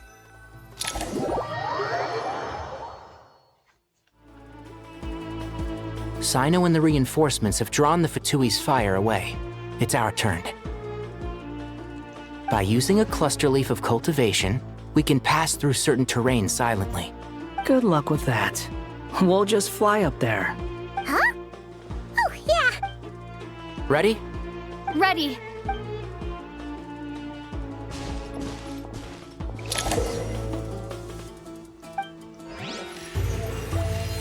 Yeah.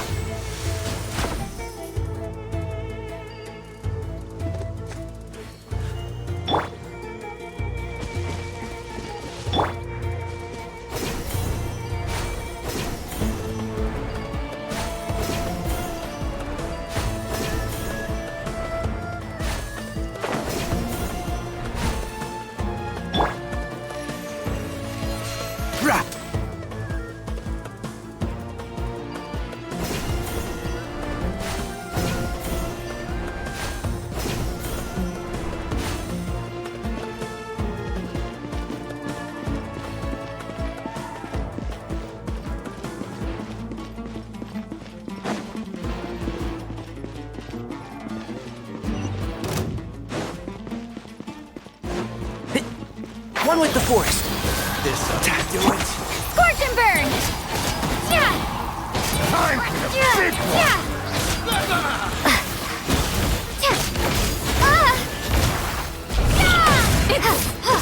Jammed!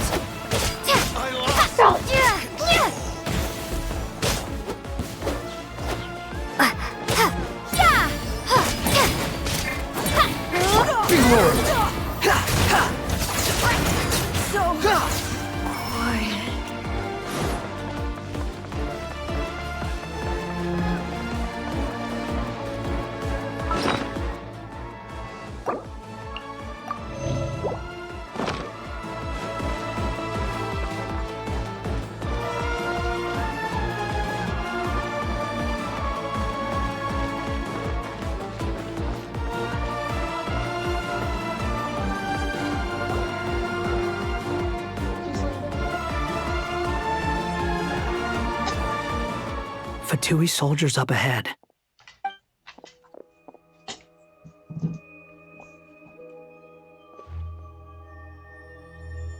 Careful. Prepare for battle. Hey! There's people over there.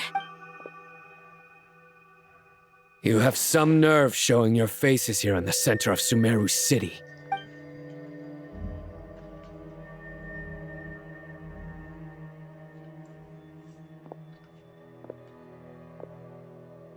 You're right on schedule. Well, this guy sure as heck isn't your average Fatui sergeant. They've stationed quite a few people nearby. It definitely looks like they were waiting for us. But something feels off. Everything about this guy feels too deliberate. I highly doubt he's just a subordinate of Dottores. And he's no mere sergeant. Whatever his rank is, it's high. Much higher than we thought. So you've been waiting for us. But it looks like you're geared up for a conversation, rather than a battle. Very clever, General Mahamatra Sino. I know you're the one in charge of this siege, and I look forward to making a deal with you. A siege? Sumeru City belongs to us! Historically, yes. But things can always change. We have quite a sizable force with us, you know. For instance... There's a Fatui ambush at the north gate.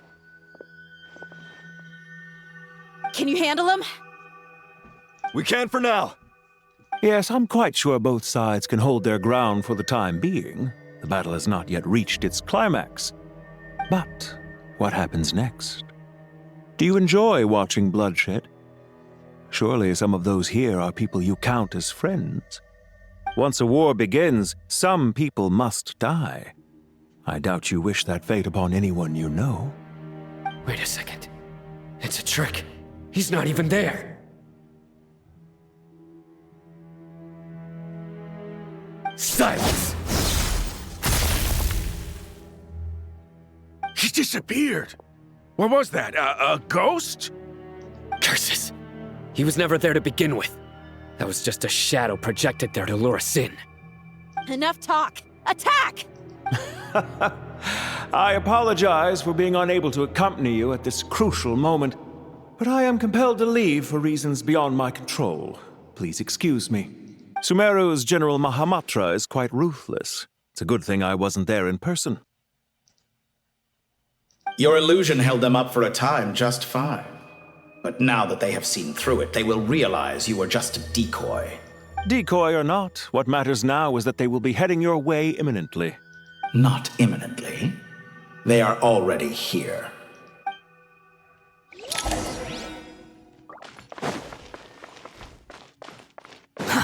Too slow.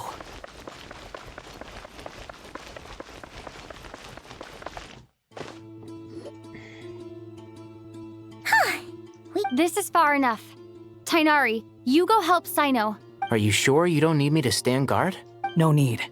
Once the connection is established, we'll disappear from the sanctuary of Surasthana. Go help the others. All right. Goodbye for now, then. Please tread carefully.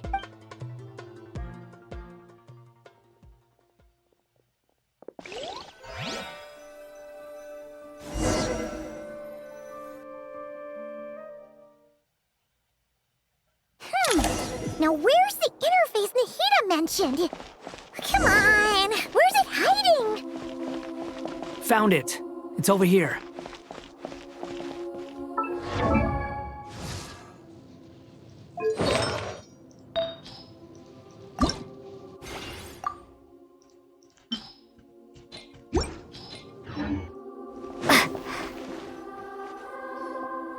We can connect to the inside of Irminsul through the Sanctuary of Surasthana's built-in security system.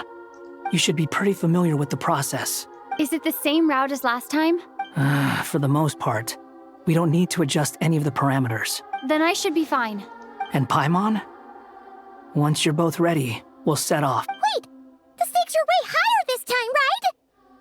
Maybe Paimon should stay outside and help the others. Then, you can focus on the fight without having to worry about Paimon. Huh? Why are you staring at me like that? It's nothing. I just suddenly realized how much you've grown. Hey, you've grown quite a lot yourself. Don't you two start getting into it again.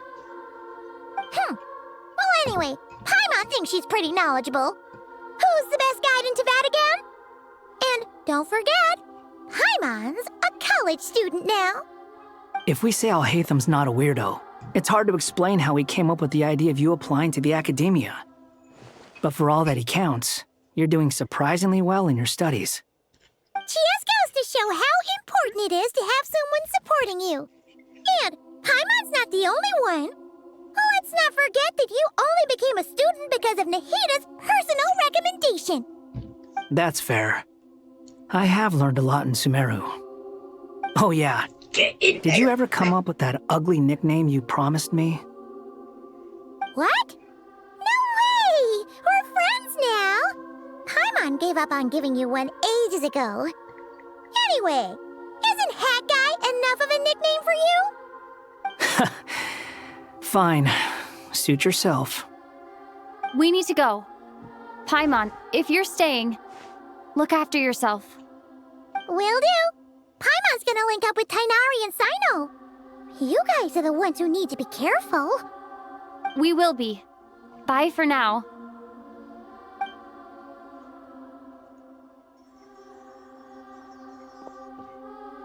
Initiating connection.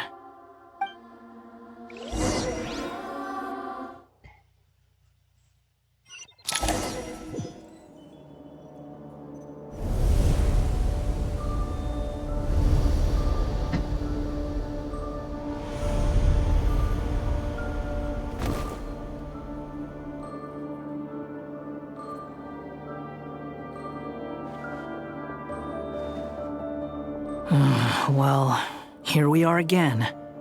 Come to think of it, I still don't even know where we're going. Thanks to our terminals, it should be impossible for Irminsul to read. I can... Don't tell me. Only you need to know. That way, whatever happens to me next, it won't affect your progress. Listen to me. Your safety is just as important as mine. Don't even think about sacrificing yourself for the greater good. We came here together, and we're leaving together. All right, if you insist. I won't argue with you.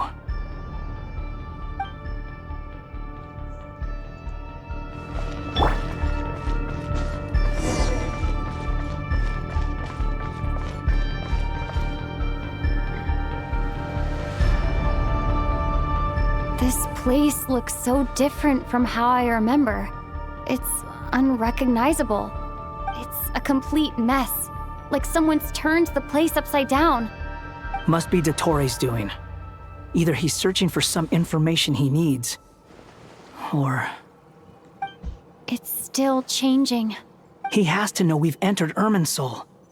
But luckily for us, he can't pinpoint our location. Be on your guard. Don't let him find us. The red parts have probably been corrupted by Dottoro's power. Don't touch them, or you might alert him.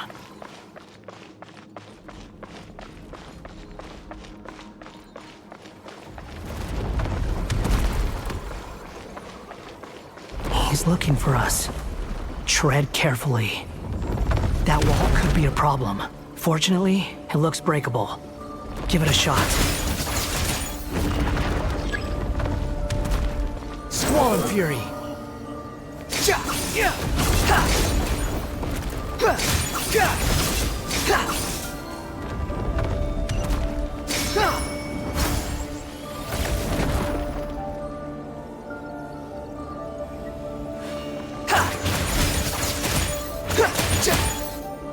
Wind rises.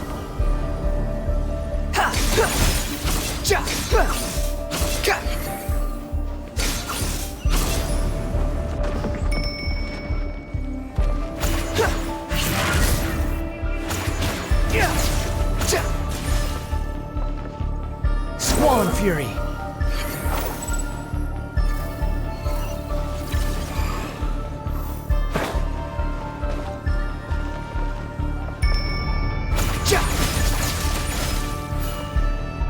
Behold!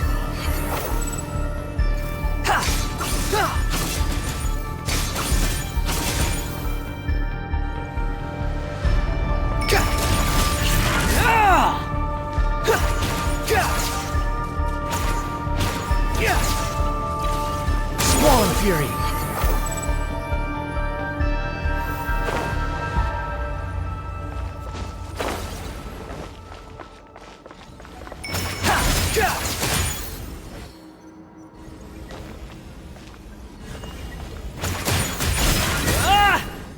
Behold!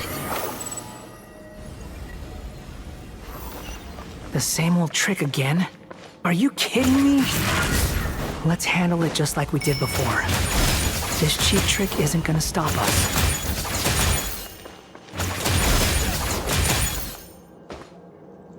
Oh no! It's... A trap! Is that why he was using the same thing over and over again? To get us to lower our guard?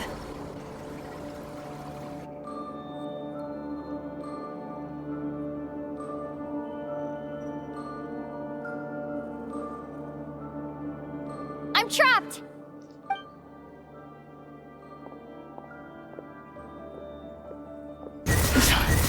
Why won't this thing budge? Hello? Nicole? Yes, it's me. I'm monitoring your progress from inside the Eternal Oasis, and I have to say, This terminal is simply marvelous. It makes tracking you so much easier. I couldn't see anything at first, but now that you two are inside, I can use your location with support from the terminals to get a partial view of the situation inside Irminsul. It's not the clearest image, but it's better than not being able to help at all. So, here I am. I can't intervene directly, but I can help to guide you out of the jam you're currently in. So please, just follow my lead. Dottore in his current form is a blight upon both Irminsul and the ley lines. Pay attention to your surroundings. There must be sources of his contamination. Is that what? Good work. But we're not done yet. Stay close, and let's see if we can find any others like it nearby.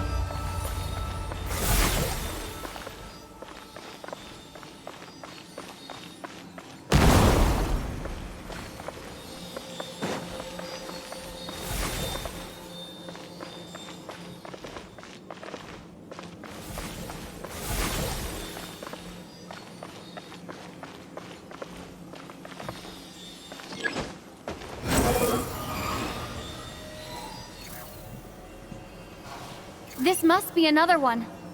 Agreed. Now... Wait! Watch out! It's Dottore. I think he's found us.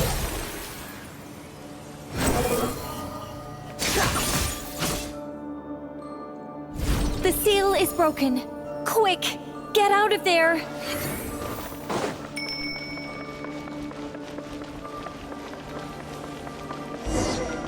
And where exactly do you think you can run to? Wait, what is that?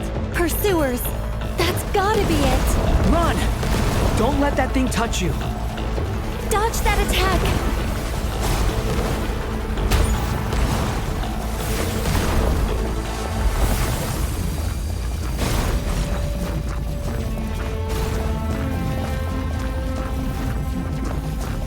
There's more than one path. Which way do we go? To the left. Trust me.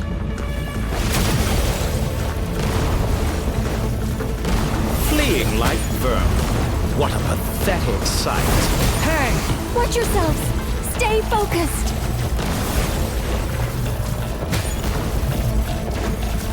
There's a cliff ahead. Jump! More of those corruption sources. Destroy them as you did before, and open the exit as quickly as possible.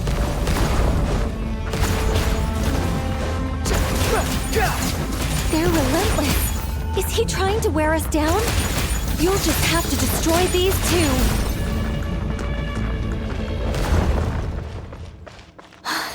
I think the pursuit is over. Hard to say. Stay alert.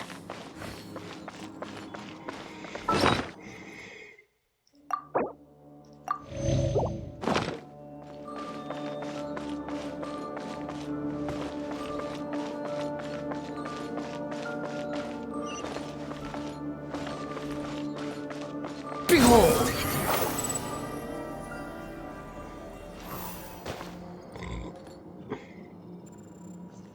Whew. I think we've made it to relative safety. Phew, goodness. That was tough. You doing okay? I'll be fine. Don't worry. Take a short rest, and then... Nicole? Nicole! The connection's been cut. But that means... Look at you supporting one another. How very touching.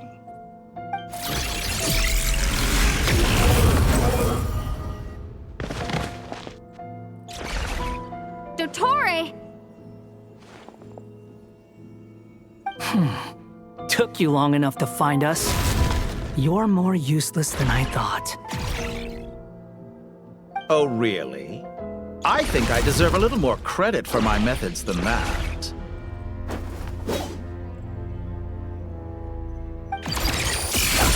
Rather than hunting you down, I chose to let you roam free. I indulged your presumption that I was unable to track your movements, played along with your clever little plan. Fleeing is for animals. but I rather enjoy watching you flee.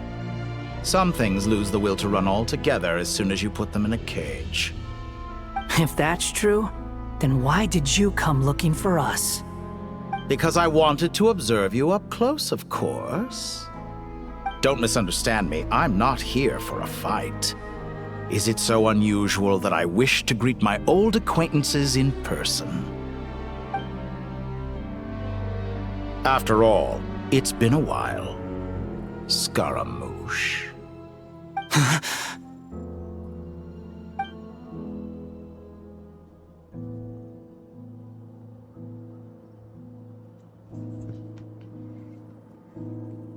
Why are you so afraid? I have done nothing unprecedented in discovering the truth. Nor did I go to any great lengths to uncover your story. You made a bold series of moves in deciding to erase yourself. And with the power of this great chronicling device called Irmin's Soul, you were able to achieve something quite remarkable. Once most people form an opinion about someone, it tends to imprison their mind. Yet you managed to erase every trace of your existence. A novel take on death indeed. However, this meant that you stood out to me all the more when I saw you in Nodcry. I didn't even have to go looking for you. Just the sight of you was enough for me to intuit the truth. For someone in my position, connecting the dots was a trivial affair. It would have been more surprising if I hadn't managed to piece it together. You seem very pleased with yourself for figuring it out. I'm sure you'd even be more delighted to learn the full extent of your crimes. That would hardly be necessary. Besides, isn't there something that concerns you more right now? Something that fills you with dread? Let me put your mind at ease. I have no intention whatsoever of restoring any of the records you deleted. For one thing, it would be exceptionally difficult. But more to the point, I doubt that the prospect of losing your current life is all that frightening to you. Because in your case, the cruelest twist of fate is that you'll never again have the chance to make up for any of your mistakes. Isn't it? Dottore?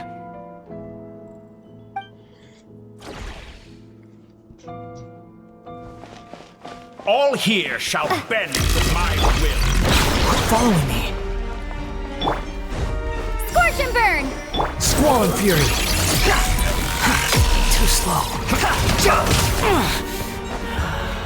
Behold.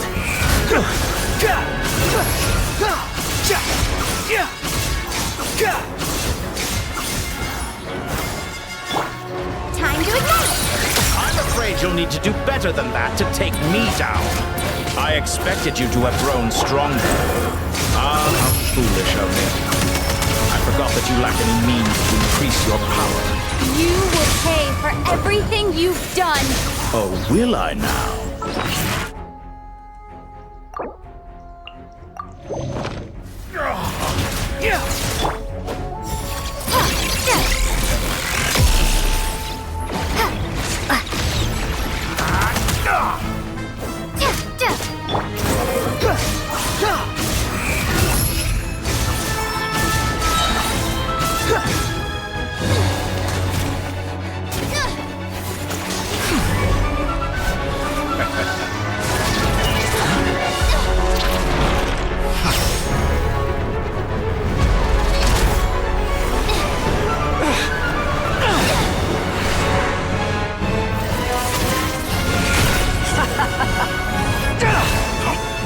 Does the prospect of death amuse you?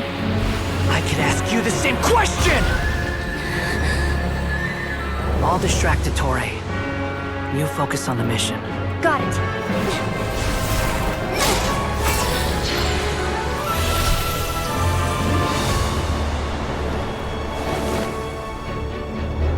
For the hopes and dreams of the masses. Open the secret door on this enchanting night. May wisdom's light eradicate ignorance and darkness. and hereby fulfill our ancient vow. Commence data extraction.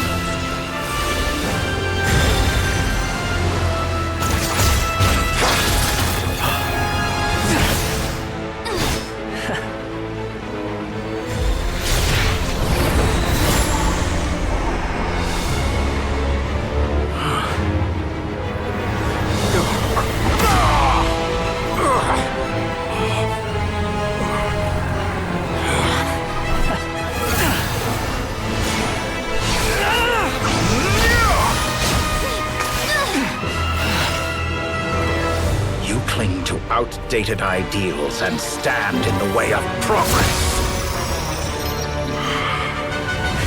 You will pay for interfering with the grandest experiment of all time.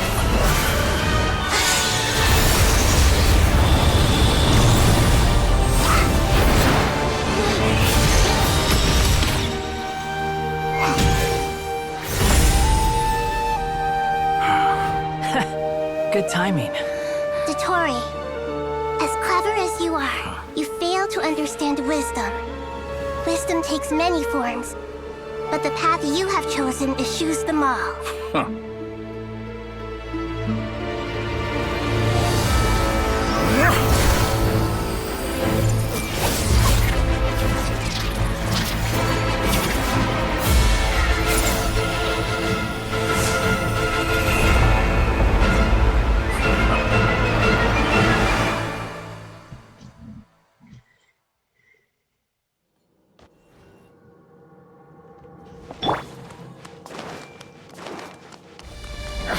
My strength is fading!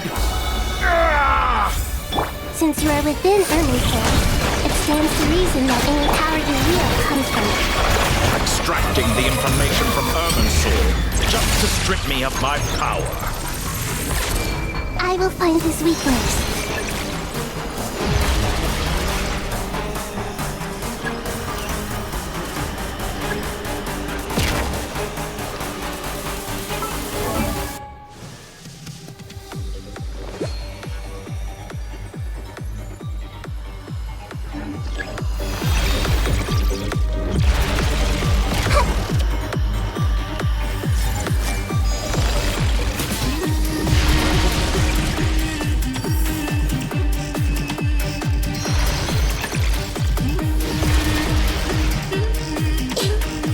Everything!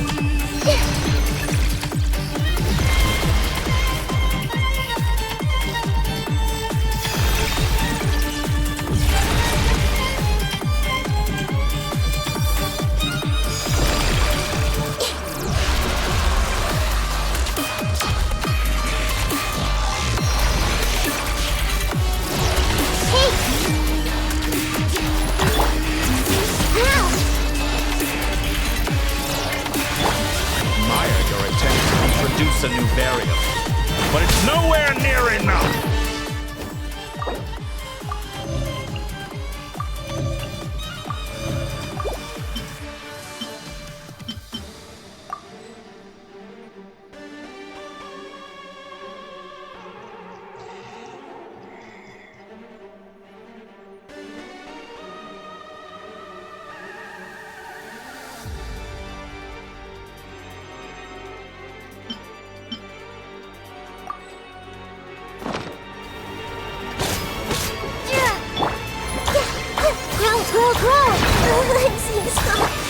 The wind rises. A petty trick.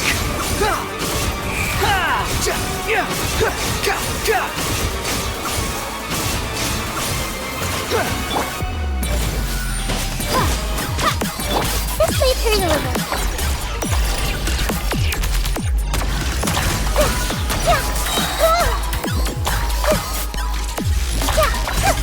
Swallow Fury.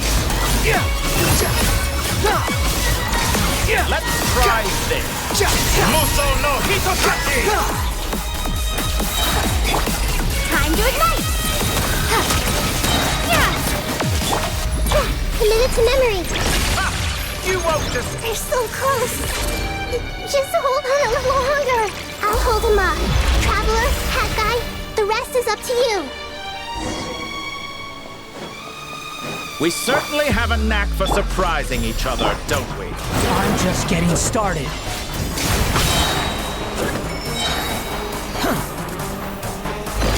It's time!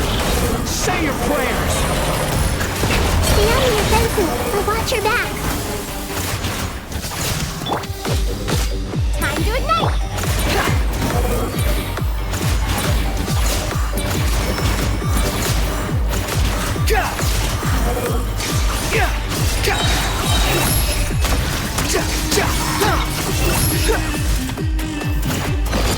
It's time! Say your prayers!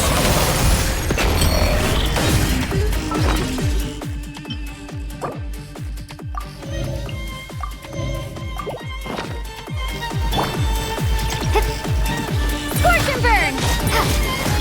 Squall and Fury!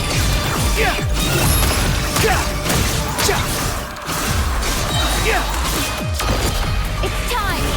Say your prayers!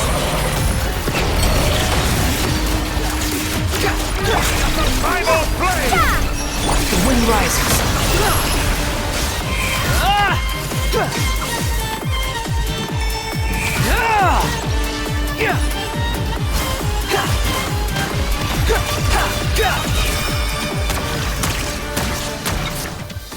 Squall and Fury! Let's try. It's time! Say your prayers!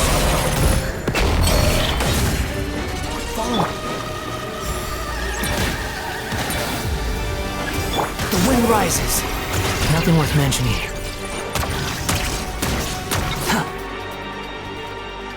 Squall and Fury! Burn all before you! Blade of the primal flame! You're dead!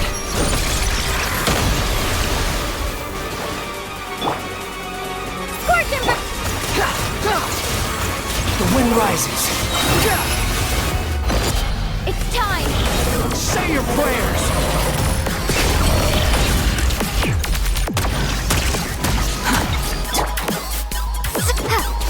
Squall and Fury! Try this. Muso no Hitotake!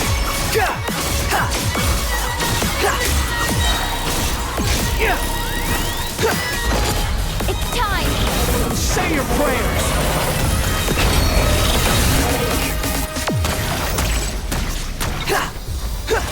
Finally, time for you to die.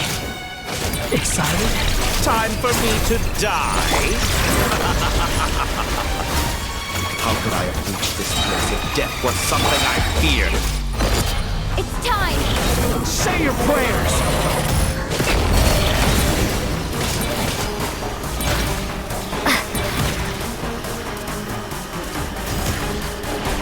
Let's try this. Squall and Fury! Muso no Hitotake!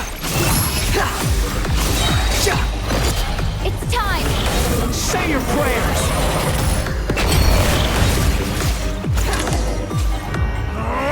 That's enough!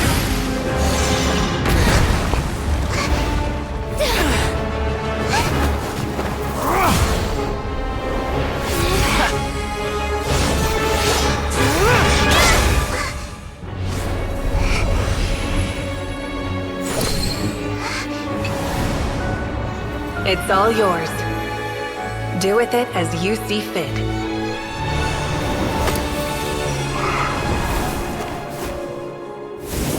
Just as you say, this world is home to some archaic things. And as you suppose, you are a formidable opponent. You have long coveted the secrets of wisdom. So now, I will demonstrate true wisdom in action. I invoke my supreme authority as the keeper of Irminsul. Commend me or condemn me. But give your verdict now!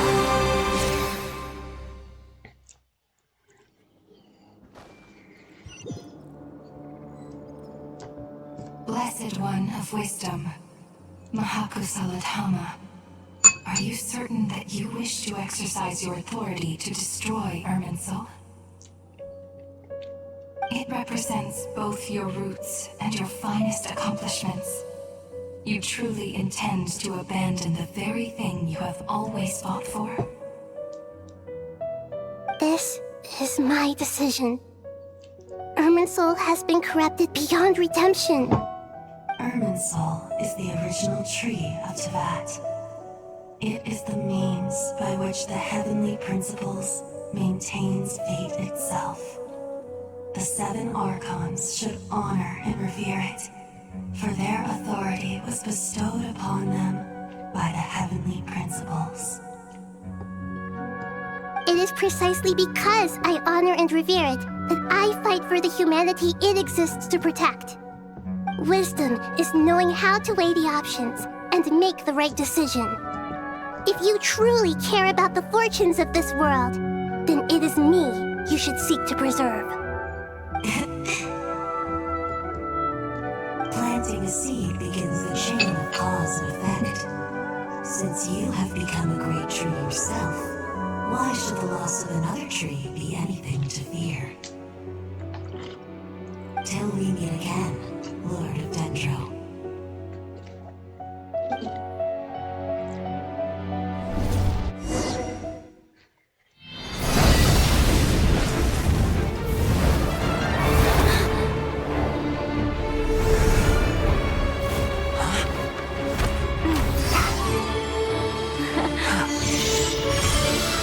The first flame. The pure, cleansing fire.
Shall we? Where were we? I was suggesting that you needn't perform when signing a contract. You're only sitting here because your bank demanded an evaluation of the trustee. So you told a story about a young scholar from a merchant family in Sumeru? I told a compelling tale, didn't I? The post-expulsion story is far more captivating. The human experiments or the elixir of immortality? The part where you die. Ah, yes. My favorite part. The 35-year-old segment thought of himself as Dottore, reserving the name Zandik for the original specimen. Of all the segments, he was the most selfish. After his expulsion, Dottore searched for a new direction. He joined the Fatui, studied Elazar in great depth, secured resources. He was rather fortunate in his career. Zandik turned to Conrian technology and successfully created his segments. But this was not immortality.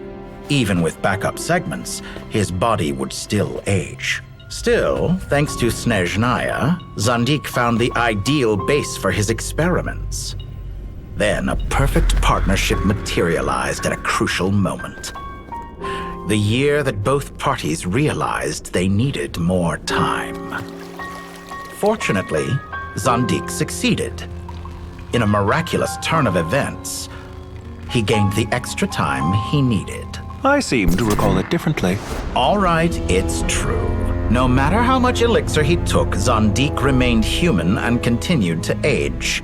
Then, on the morning he turned 85... Help me up! Call for help! Surely he would be rescued, Zandik thought. But to his surprise, no one helped him. Zandik was too selfish for that. Don't forget, you're one of us. Yes, and we're all waiting. Waiting for me to die. Pantalone arrived for a meeting and happened to witness what followed. He found it unsettling. I never said that. But the Zondiques were unfazed. It was a rare opportunity for self-dissection.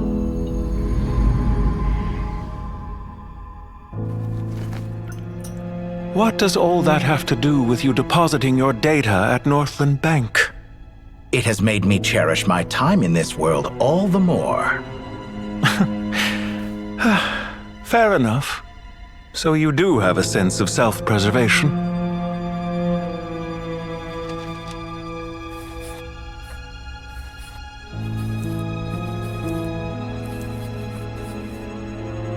What do you mean?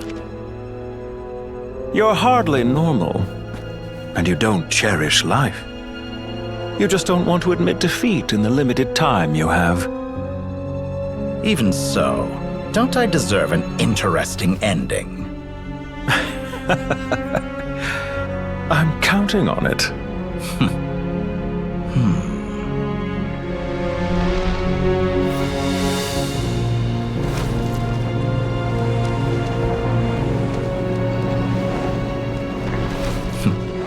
If nothing else, I expect my funeral will be a grand affair indeed.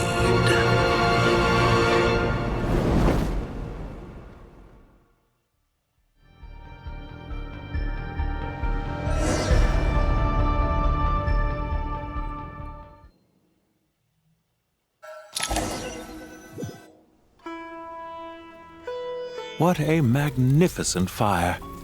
In Snezhnaya, we light fires to ward off the cold. Fire, it seems, is antithetical to ideas such as cold, frozen, and unchanging. Perhaps it has always been that way. From the beginning, fire has been used to drive away wild beasts and warm the body and mind. You could say it's a form of treatment.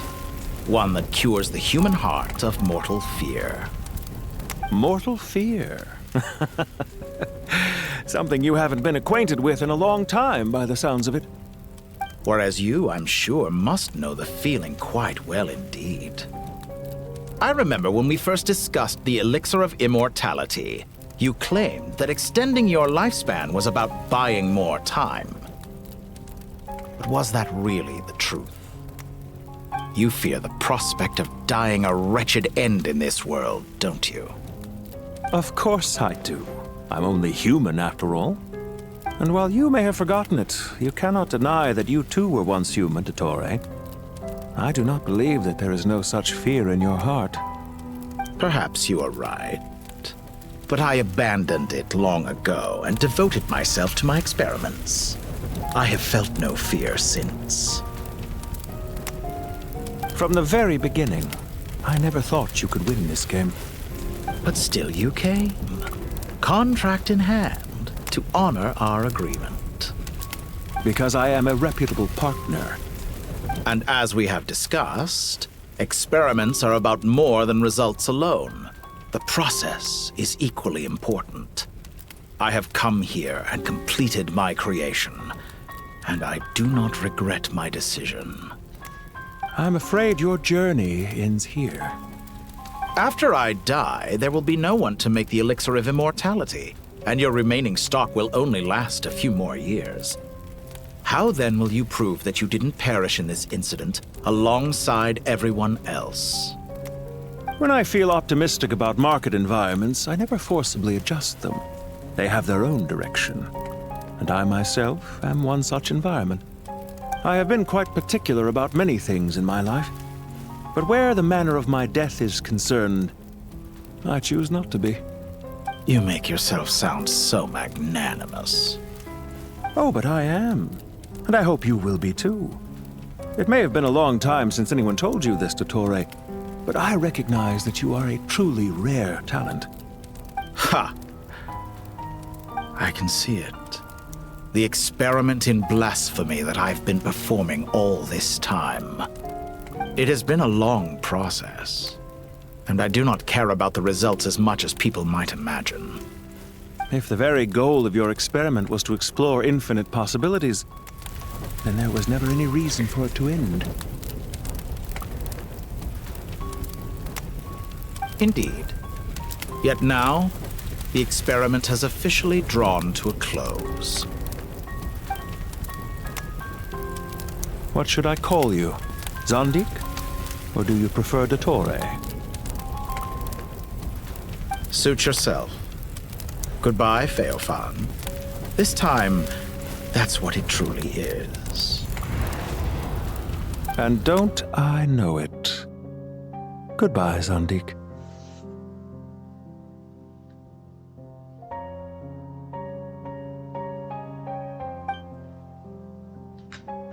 I could have carried out many more experiments, but to me, Lord of Dendro, this outcome is certainly not the worst. I believe you. But unfortunately, this is where it all ends for you. Experiment. It sounds like you're trying to...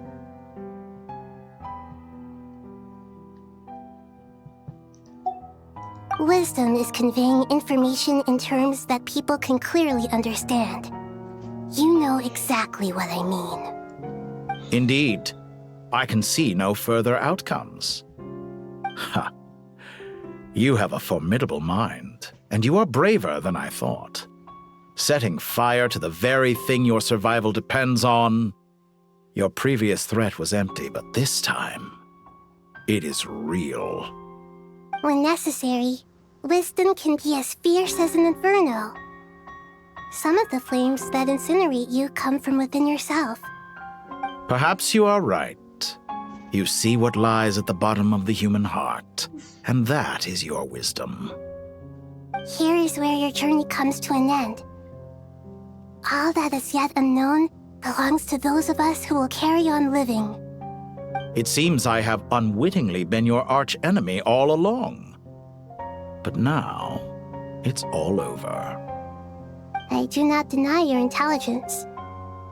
But what you refer to as experiments, I would never describe in those terms. They are events that take place in the real world, and they are so much more than mere data. Goodbye. We will never meet again.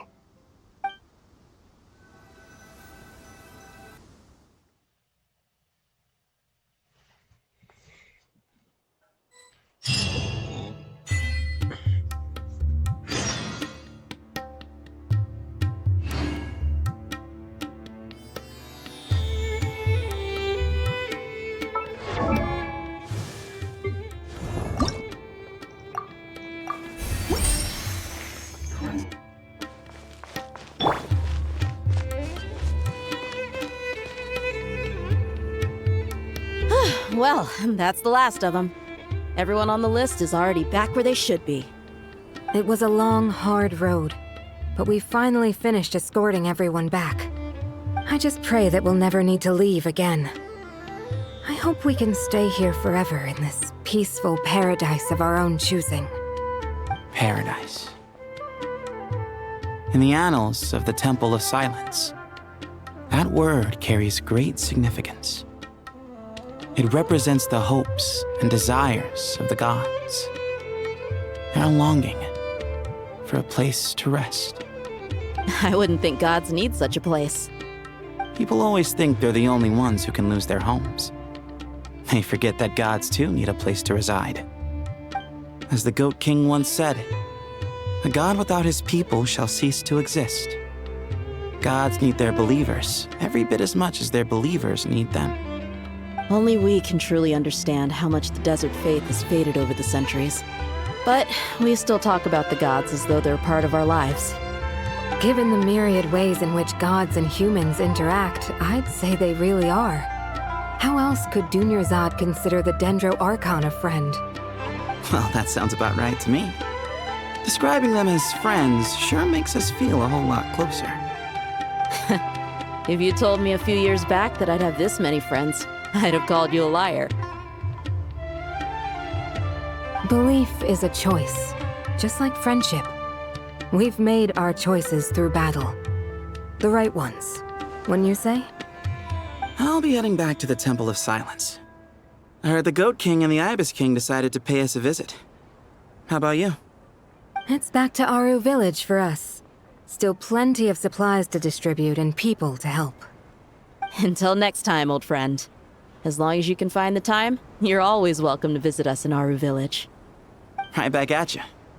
Make sure to drop by the Temple of Silence the next time you're free. Where it is that 2 of the other 7 pillars, Shezapeng and Bennu, might also be dropping by.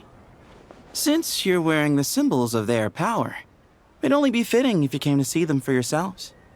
Dropping by? That makes it sound like they're visiting a neighbor's home. Well, the temple was founded by Hermanubis, so I guess to them, that's exactly what it is. Guess that's true. All right. We'll make sure to find time to stop by. Stay safe on your journey home. I will.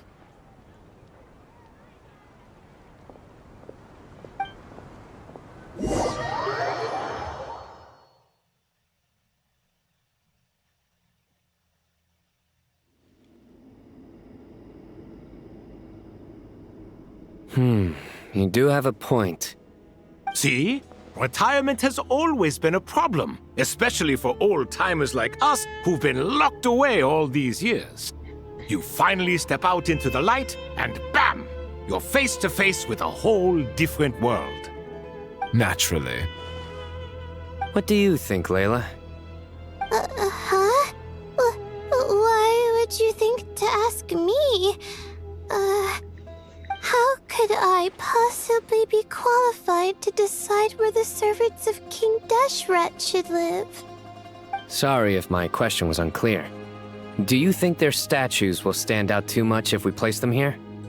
Hey, I never agreed to this.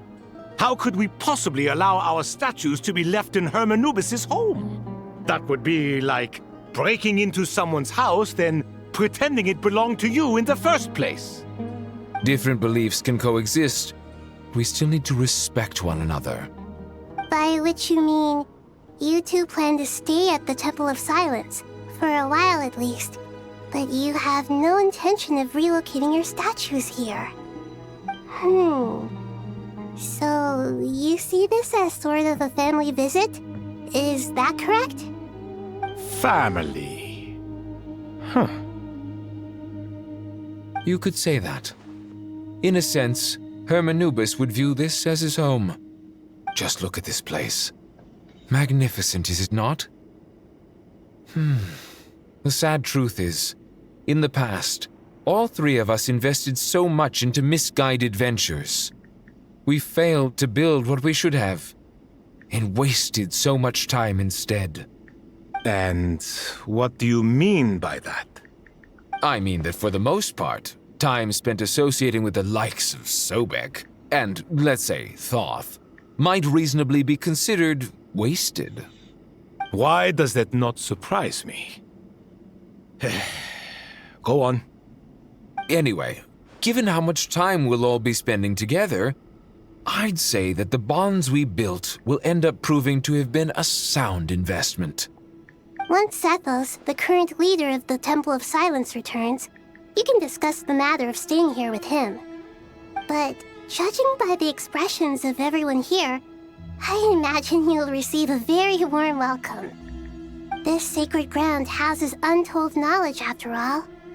What better place for the servants of King Deshret to appear in the mortal world? How about we share a meal together first? I imagine it's been many years since you last tasted fresh food. Oh, that sounds wonderful! After so many hundreds of years, I can only surmise that desert cuisine has become a lot more varied. Are we having a get-together? If you'd like, I can help prepare some food. After all, Lord Thoth, you helped me so much in the desert, and I still haven't properly thanked you. Oh, my, that would be wonderful. I'm touched that you still remember. How the times have changed! To the people of today, it seems the Ibis King has become a kind and passionate god. And you, Mr. Herreshoff?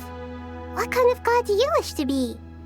To be honest, I haven't given it much thought. How about you, Dendro Archon? Do you have any hopes for your future? Me? I'm very happy with my current life. Forgive my bluntness, but you do not seem to derive your authority from majesty and might, like Lord Al-Ahmar. Clearly your approach has its advantages, but also its dangers, don't you think? I do, but projecting a majestic front doesn't really suit me. Besides, my relationship with others isn't simply one of a god and her people. Not putting on airs might earn you more adoration. Exactly. Besides, I really like parties where everyone brings their own food and we all come together to share. You should join us. I'm sure you'll find it fun. Last time when we got together for a picnic near the Avidia Forest, it was quite the occasion. Seeing as you're already here, how about we hold the next one in the desert?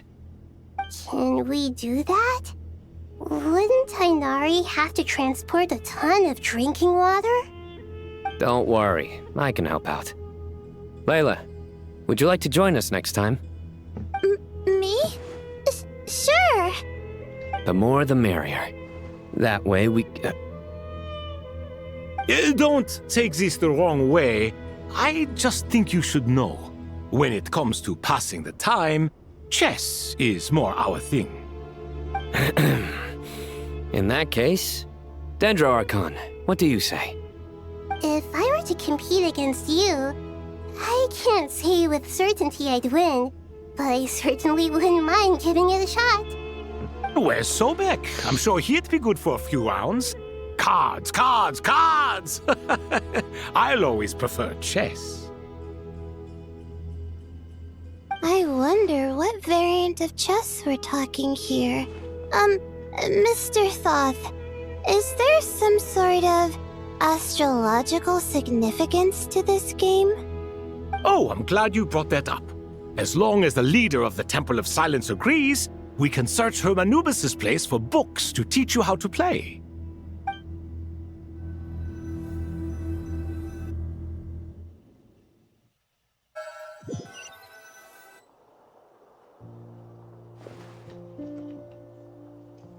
Such devastation visited on Sumeru City. So many houses destroyed or damaged in the fighting. Who could have foreseen this? Look at all of this. It's going to take me forever to tidy up.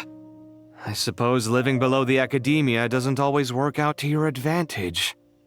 I would have thought a little appreciation of my sincerity and effort in helping to clean up this mess might be in order. Helping? Effort? This is your house! Of course you should be putting in the effort! If anything, I'm the one who's helping! So you see yourself as just a helper in this situation. I must admit, I'm rather shocked. If you're trying to say that since I live here too, I have an obligation to tidy up, fine, I suppose I do. Wait a second, stop changing the subject! Nevertheless... In the wake of a great storm, a missing roof is a predictable inconvenience. Can you stop making it seem like I care more about this house than you do? Doesn't it upset you at all to see your home in this state? I won't pretend it's ideal, but that's no reason to be upset. This is the roof over your head, your shelter from the cold.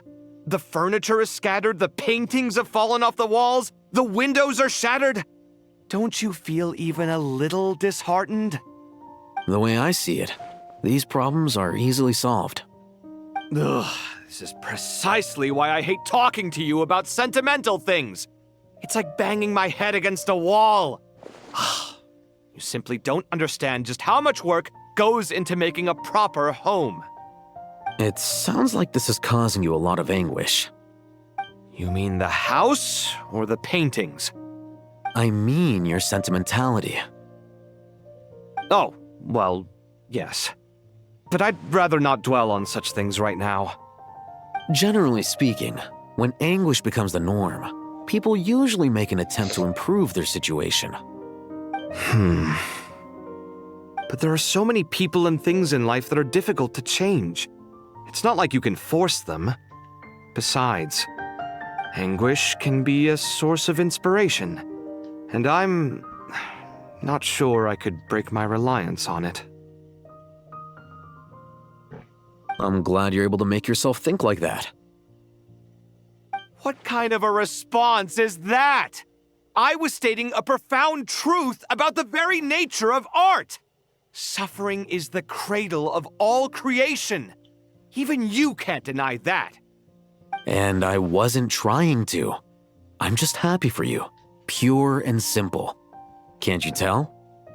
Happy about what? Happy that you can always find an answer that backs up your views. You... More often than not, life is a process of running into problems and then searching for answers. Yours more than most. Not everyone's so good at justifying things to themselves. It's something that you've been steadily mastering. Huh. What about you, then? What skills have you been mastering lately? Pass me that box. Huh? Okay.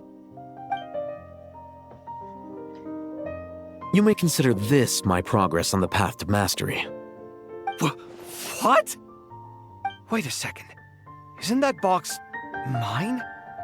Hey, it is. It must have fallen off that shelf. I'll hate them. Those are my paints and inks. Would you like me to put it in your bedroom for you? Huh? I mean, sure, if you don't mind. What kind of progress is this? Does he think he can bribe me? Not that giving me back my own things is much of a bribe. These books on the floor, they're a complete mess. And this one, didn't he say it was an out-of-print collectible? It's completely covered in dust, and some of its pages have even fallen out. Ugh, guess I should help him repair it. This one too. And this one.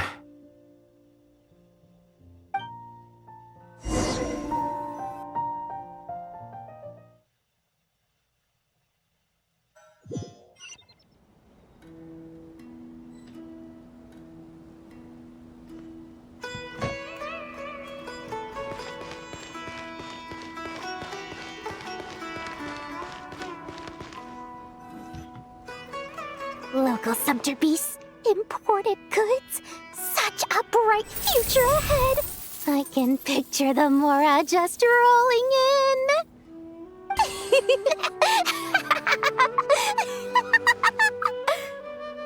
You do realize you sound like a choking cow? It's called being imposing. Can't you feel it? Are you not intimidated? Oh, I'm positively shaking in my sandals. What commands do you have for me, oh mighty Lord Sangama Bay? You've got a lot of nerve, Nefer. You went and told Candace and the others everything, didn't you? Seriously, do you have any idea how differently they see me now? Surely that's a good thing. I presume they're more disposed to actually like you now, maybe even view you as a friend. You traded my secret for sympathy! Thanks to you, I've lost every last shred of my mercantile majesty. How am I supposed to make anyone think I'm a big, scary investor now? The dark days of Lord Sangama Bay are behind you. Why not take this chance to make a few honest friends? Speaking of friends, since when did the notorious Lady Nefer gain such an admiration for holier-than-thou types? A moonchanter here, an angel there? Who'd have thought it? A coming together of fates, nothing more. No need to throw around accusations of admiration. Forget it. You're right about one thing at least. Making friends is never a bad thing for a merchant. Still, I really took a loss this time.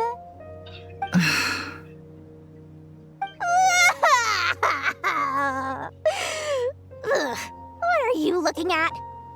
I'm trying to see if you're really crying or if those are just crocodile tears.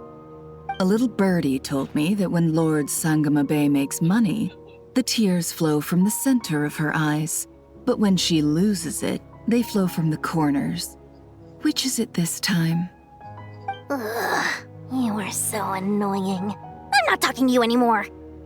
Nefer! Thank goodness you're here. I've been looking everywhere for you. Huh? Well. If it isn't the House of Dana's very own librarian. What can I offer you today, Miss Katayun?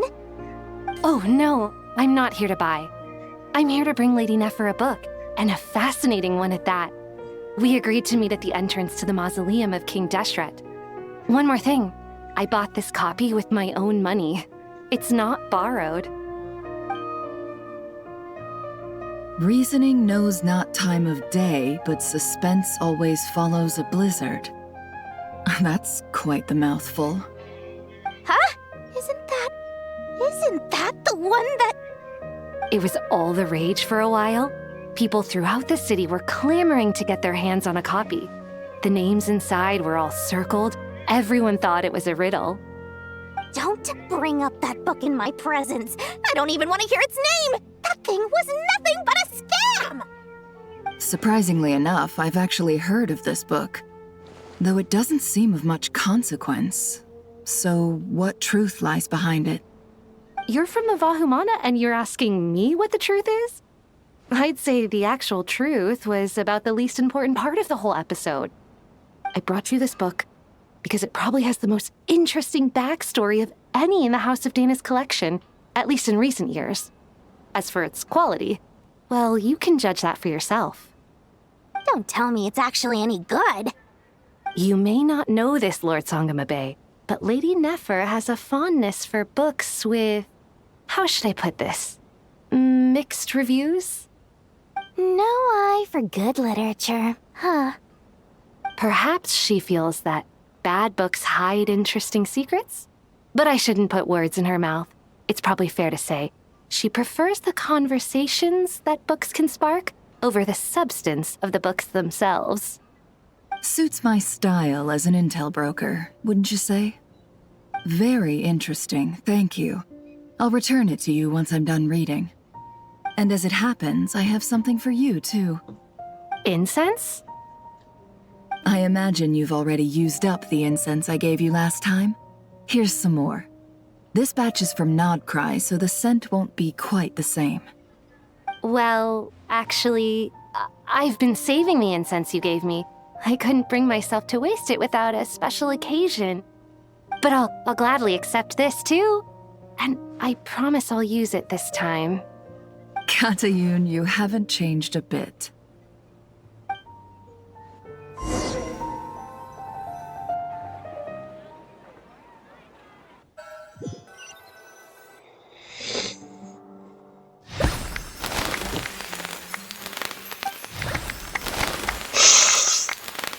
Congratulations, Kale.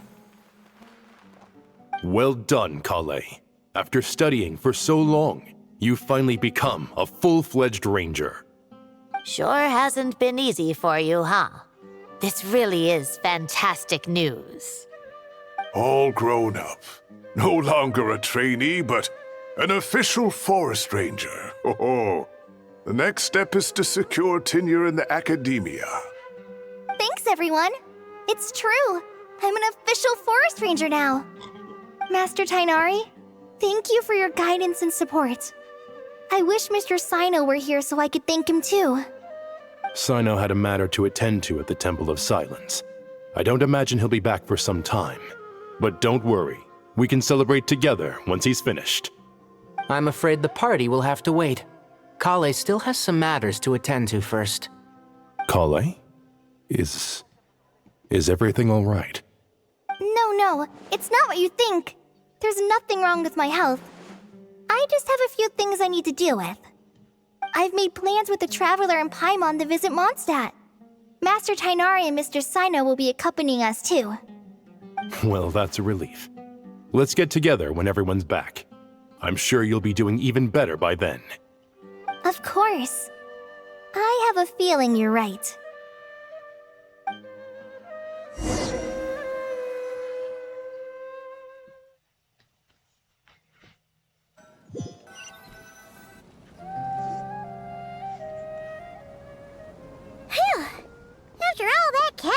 on sleep and food, Paimon's feeling full of vim and vigor again. For someone who spends so much time resting, your recovery routine is surprisingly simple. Hey! Paimon's been working her butt off too, you know. She flew all over the city helping everyone out. Don't worry. I saw how hard you worked. All right. We all know you're the most hardworking person in Tavad. As long as you're rested and full, that's what really matters. Paimon's been looking around the place, and it seems like the city's already on the mend. But Paimon's been wondering how Nahita's doing. We should check in on her.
I'm serious. You should let me come with you. Or, if not me, then at least find some mercenaries to join you. A large group moves too slowly. Speed is what we need to catch a fugitive like him. But... That's enough. Proceed as planned. We have to get him on the first try. Yes, General Muhammad.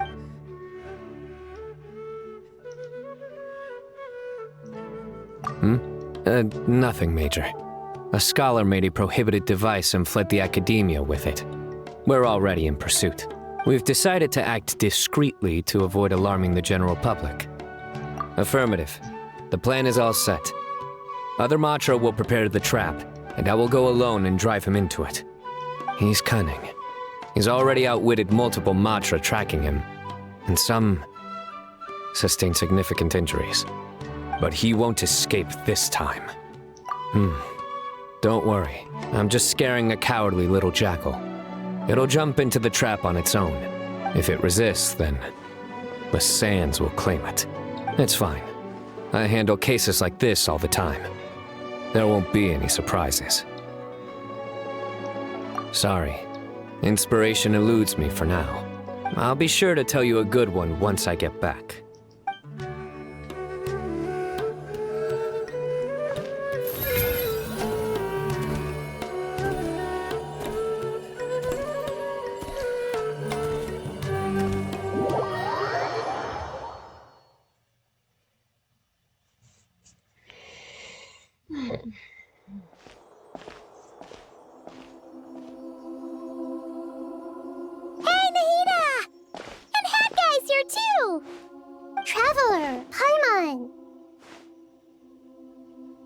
What's going on here?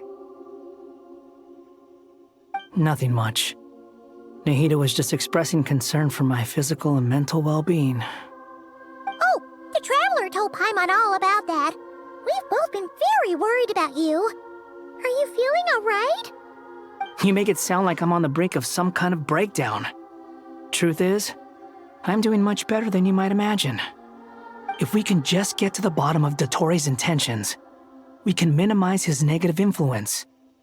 That's the sort of thing I excel at. Just listen to that newfound optimism.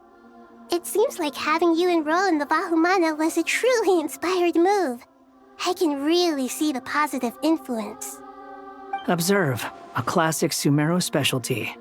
Chalking everything up to education and learning. To be honest, even I can sense the change in you.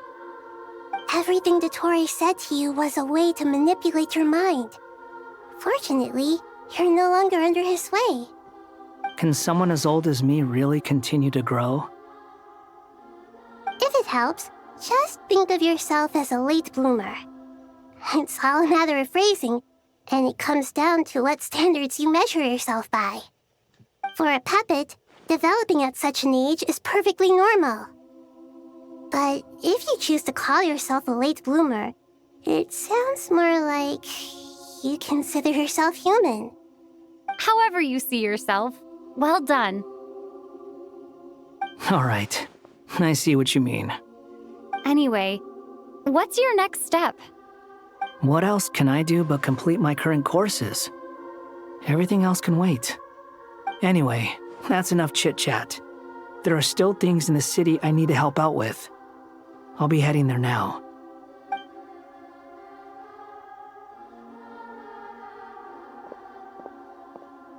I'm so happy that Hat Guy is doing better than we thought.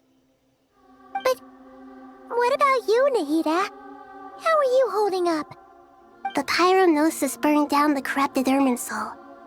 The flames blazed for 7 days and 7 nights before they finally subsided.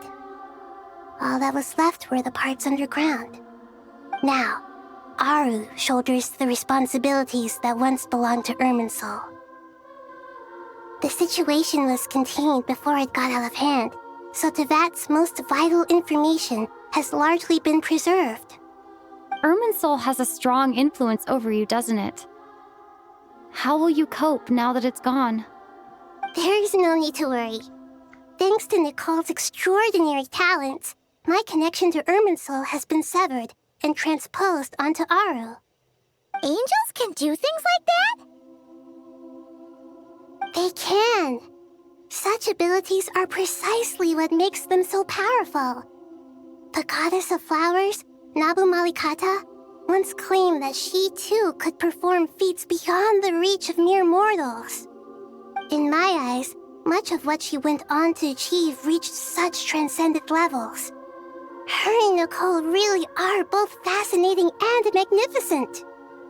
So, does that mean your situation is stable now? Correct. Just imagine that Aru has become the new Irminsul, and the essence of my existence has been bound to it. The wisdom of Sumeru has ultimately converged into a single, unified entity. Should we ascribe this all to fate, or is it merely fortune? Whatever it is, the important thing is that you're okay, Nahida. Dendro Archon, Lesser Lord Kusanali. Oh, thank goodness you're here. Greetings, Traveler and Paimon. Sir Nevis, do you have something urgent to say? Yes, there's something I need to report. We've received a message from Snezhnaya.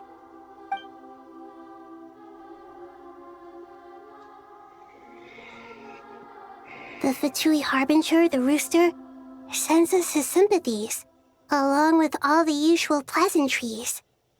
His stance is that, following the unrest and Nod Cry, Dottore was subjected to internal censure. This madness was the act of a rogue element, one who cannot be seen to represent the Zapoliarni Palace. No less than can be expected. Snezhnaya paid a heavy price working to stop him. They even lost one of their own harbingers. The letter goes on to say that even so, Snezhnaya cannot claim to be blameless. Apparently, they will deal with Dottore's subordinates in accordance with Snezhnayan law, holding all those involved in his crimes accountable. Additionally, they are supplying relief funds and supplies, which are already en route. They hope this will aid in Sumeru's reconstruction. Sounds like he's got an answer for everything.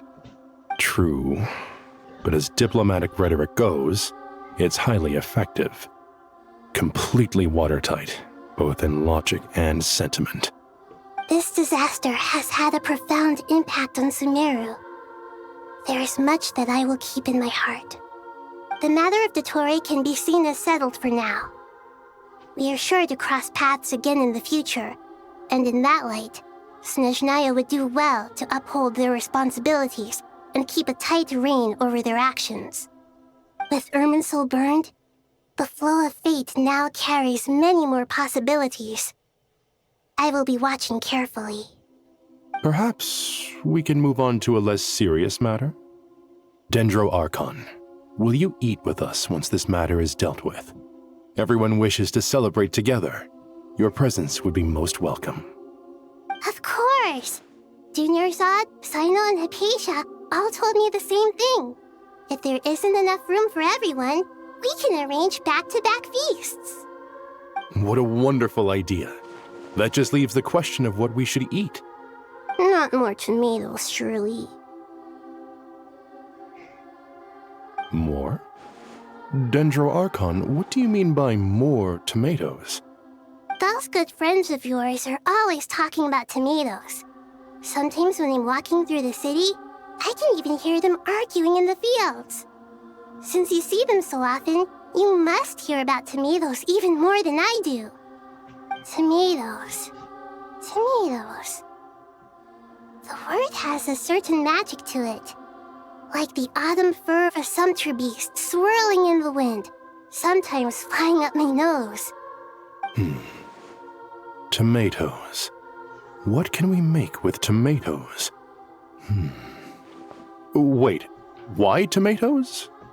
Take your time, there's no need to rush. The Traveler, Paimon, and I still have somewhere we need to visit. You'll have plenty of time to think it over before I return. Does this mean you're going to Natlan? Meeting them there in person. It will require a long journey. I know. But this is necessary. I must go myself. Traveler, Paimon, we'll set off as soon as you're ready. Is that all right? Sure. We'll be ready whenever you are. You'll hear no objections from Paimon. We should grab some snacks along the way, though. It'll be just like going on a long holiday. Wonderful.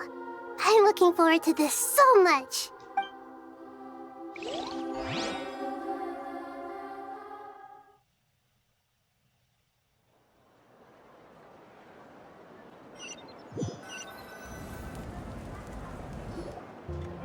Natlan is such a lively place. It's super cheerful and positive, too. I can see that. There are people outside exercising at all hours. Such a healthy way of life. You came. Welcome, welcome. You must be hungry from your journey. Would you like something to eat? Oh, thanks, but no thanks. We've been eating the whole way here. We had a mushroom platter, sap's meat stew, butter braised chicken, Hadasara pudding. Paimon's positively stuffed. All right. No need for all that detail. I'm starting to get hungry. Maybe later then. We can wait till everyone's got an appetite, then all head out for a meal together. Sounds like a plan. Let's find somewhere to sit down.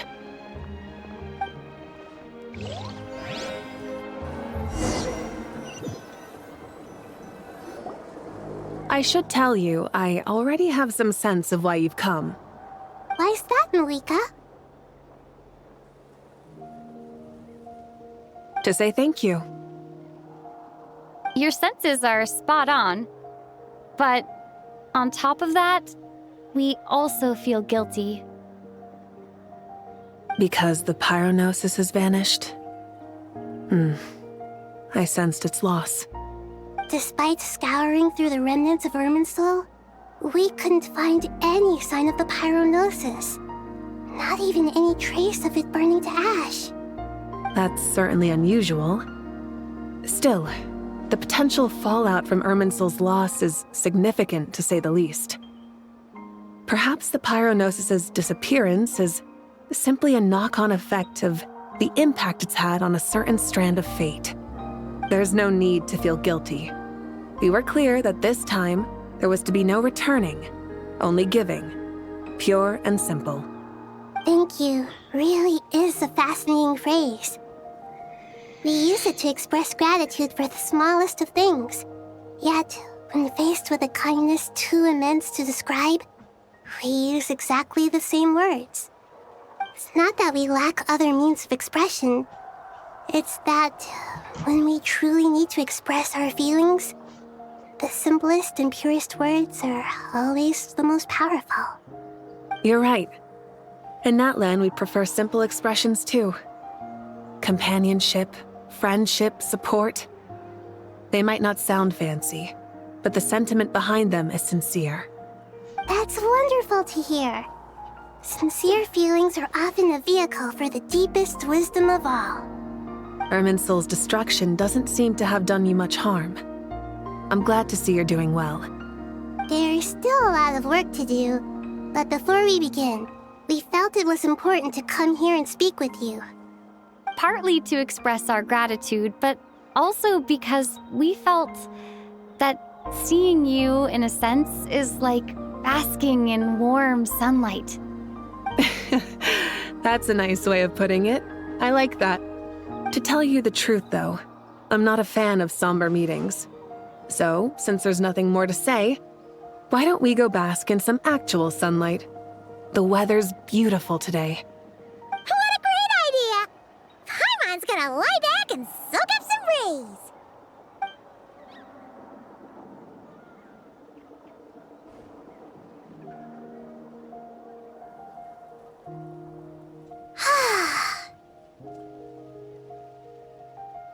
In that case, I think I'll lie down for a bit too before we head to our next stop.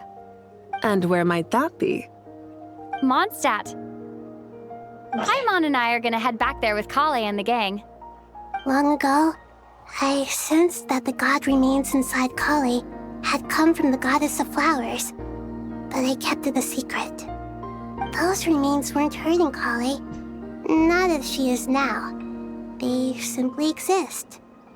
Besides, I could sense a deep yearning within her. A yearning for an ordinary life. A yearning to hold on to the hard-won happiness she now enjoys. With someone like her, I have a responsibility to keep her secret. She should be ready to face the truth by now. Whenever people meet, there is always the potential to create warmth and kindness. Every child grows up. But even as adults, they are still children in the eyes of certain people. Oh, just like how Paimon sometimes sees Nahida as a little kid. Is that so? Well, anyone who's friends with a kid is probably a kid themselves. Of course! And there's nothing wrong with that. When we get back, we'll actually be hanging out with another of our friends who happens to be a kid. Or more like looking after, in her case. Anyway, we'll always be there to watch out for our friends. Dear Sucrose, when you receive this letter, I'll probably be as busy as always. But busy with wonderful things. That's because I'm no longer a trainee. I'm now an official forest ranger. Impressive, right? Sino said that official rangers sound much tougher than trainees. Though he did say it was already pretty tough to start out with. You probably heard that something big happened in Sumeru recently. Don't worry, it's all been taken care of. We're heading to Mondstadt soon, so if you're free, maybe we could meet up? Plus, it's not just me. A few of us are going. Hey, do you still remember that time we all got together? You know, when we all went to the Windbloom Festival? It'll be just like that.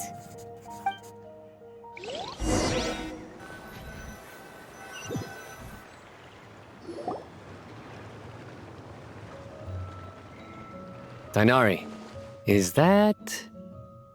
Don't you say it!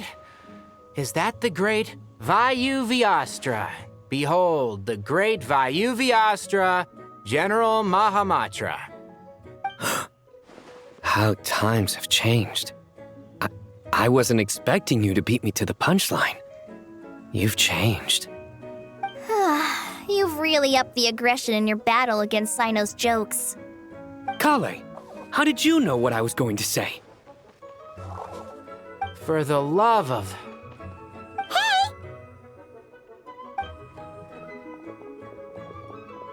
traveler!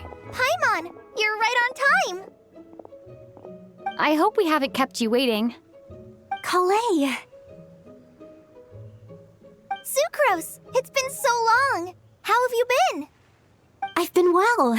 Everything's going great. What about you? Are you still busy? Not at the moment. Oh, right! That juicer you gave us works amazing! Farzan loves it! Seriously? That's wonderful. I don't suppose you drew up a detailed test report. Oh, what fruits did you use?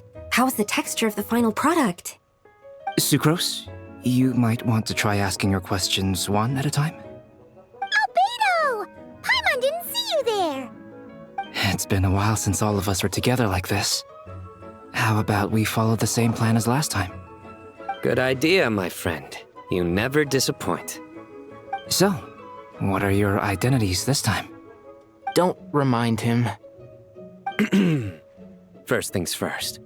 Allow me to introduce our very own official Forest Ranger Kalei. The rest of us are simply her humble travel companions. This sounds like one of those mushy stories that gets people hooked on some corny, heartwarming premise. Oh, is our story not heartwarming? If I recall correctly, there was even a scene like this in King of Invocations. Besides being heartwarming, our story's also about tough, impressive-sounding job titles. At least that's what I think.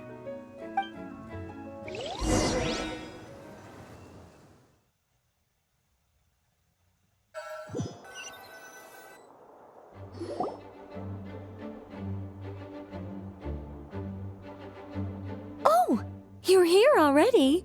I'm still giving Dodeko a little trim. I won't be a moment.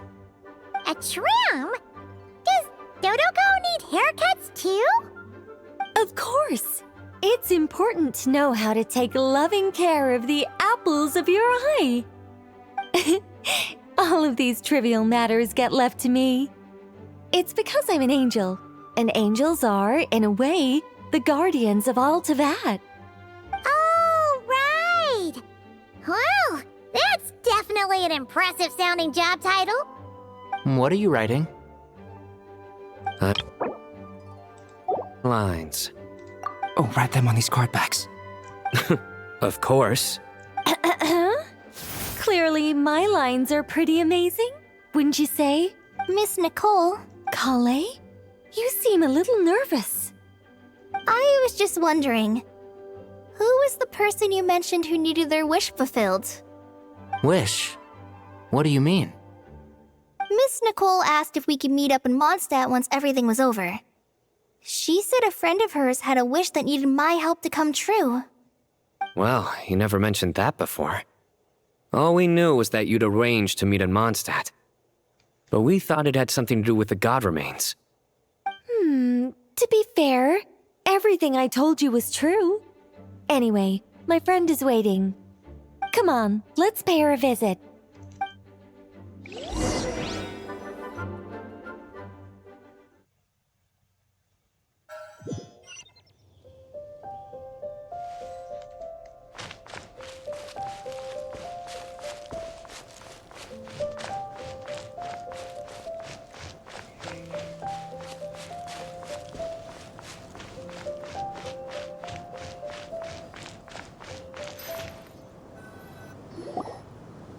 Huh? You're... Surprised? I bet you weren't expecting to meet a woman like me beneath this beautiful tree in a faraway land. An oasis will spring from the place where a djinn resides. That saying falls somewhat flat here in Mondstadt, given that everywhere is already so lush and green. Lilupar! What are you doing here? I made friends with Miss Nicole. I asked her to bring me here and then invite Kalei to come. The prologue to this story is that I have a wish. It has stirred within my heart for centuries, millennia even. Originally, it was merely Al-Akhmar's lie, but now it has become reality. Could this be... related to the goddess of flowers? My dear young lady, my mistress left her final trace in this world upon you. I can't tell you how glad I am to see you here. And now I have seen you. and peered into your heart. You have experienced hardships and suffered setbacks. The torment an ordinary person might expect to face has befallen you threefold. This is the source of your resilience. But beneath all this, I've witnessed the seeds of desire. You yearn to return to the simple life you once knew, do you not? I do. I want to throw away everything that isn't mine. But how do you decide what is yours? The scars that others carve into your flesh? The kindness and love they inscribe? Are these things not yours as well? They are. This is something I've talked about with Miss Nicole. Miss Nicole said I should learn how to adjust my standards. I just want to live as an ordinary human. Anything beyond that isn't mine. Don't you want anything from the remains of the goddess of flowers? She gave me a revelation once. I think that's already more than enough. In the past, you would not have possessed such a rich heart. Your brief life has taught you to hold on to everything good, to home in on kindness. How fascinating. You're nothing like Nabu Malikata, and you're certainly not her. Of course not. I'm not some great and powerful being, Miss Lilopar. Yet I am a Jinn. We exist because of the Lord of Flowers. We revere and love her. My wish is to see her one last time, to give everything for her. Kale, can you do this for me? But her remains won't be easy to remove. Are you sure this is what you want? That's beside the point. First, I need to know. Are you willing to do something for the soul of this lonely, wandering woman? I'm willing. But look, you know nothing about me. Even if you have heard the stories about me, all you would know is that I was rightly punished for the many evil deeds I committed. Ah, so you do know. Your lips are quivering, your eyes trembling, and still you're willing to do something for me. Life has been cruel to you, and yet you've learned to be kind. My dear young lady, to repay your kindness, I too must play my part. Are you sure about this, Lilopar? I yearn to see my mistress. For this moment, the world can burn to ashes, the universe be engulfed in flame. I care about nothing else. And you, Kale, I can give you a gift. You'll become just another ordinary human. But Miss Lilopar, what will happen to you? My wish will be fulfilled, and I can die happy. Why would you wish for that? A long, unending life might seem desirable for one who has never possessed it, yet it brings torment to one who has. My remains are scattered across the yellow sands, but my soul can find no peace. Since you've promised to grant my wish, give me that release. Allow the dying to die, and let the dead rest in peace. You have my thanks. Kale, there's no pressure on you. What she said, it's all true. A wish is a genuine desire, after all. It's as if you want to use the last of your life to give me a better future. Nothing's so selfless.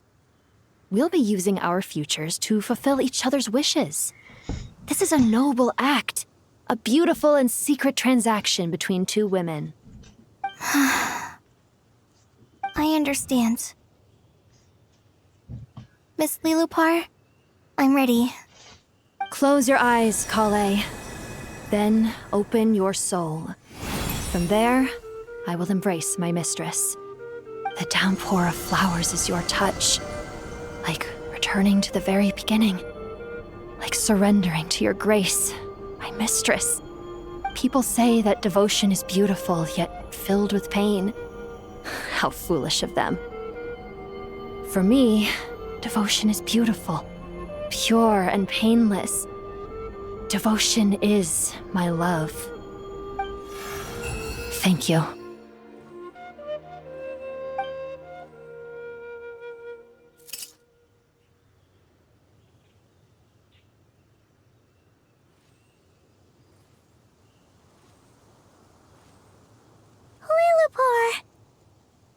She disappeared?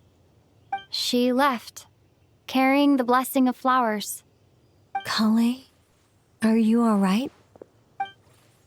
I'm fine. Now that the remains are gone, I don't actually feel any different at all. Those remains weren't hurting Kale. Not as she is now. They simply exist. Besides, I could sense a deep yearning within her. Kale must have already received what she was yearning for.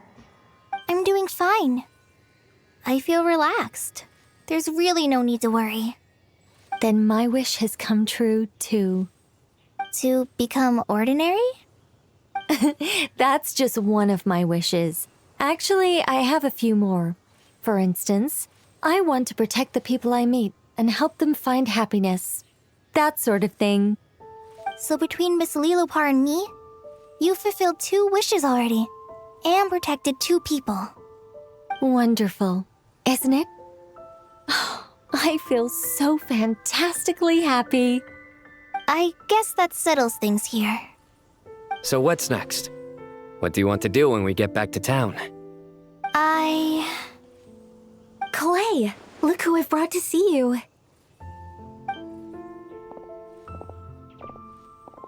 Hey, Kale! I heard you guys were holding some kind of secret event. How come you started without me? Huh? Oh no, it's nothing like that. We were just saying goodbye to an old friend. Really? Who? Me. The old me. So that's what this is all about. Did you come all the way to Mondstadt for that? Because we knew the old you so we could witness the change? Exactly. The old me is gone. I puffed her into the air, and she became a fluffy pink cloud, floating into the sky, before disappearing forever. Do you think maybe up in the sky, she has friends waiting for her with test tubes, flasks, and bows? Oh, when you put it like that, it doesn't sound so bad after all. What do you think, Miss Nicole? I think maybe that's right. At least, if it were up to me, I'd consider that a happy ending. Dear Sucrose, even though my childhood ended long ago, these past few days have really felt like growing up again. I've become stronger, and I feel like I can finally accomplish things by myself. Surely someone as mysterious as you will find a friend like this fascinating. Always growing, always thriving like a plant. I came to say goodbye to my old self. I know that after this, she'll be gone. Thinking about it makes me feel a little lonely. I know the weakness that kept me company will one day leave me too. But somewhere in my heart, I feel a great sense of joy. It feels like I've always wanted to take this step, to walk towards the new me.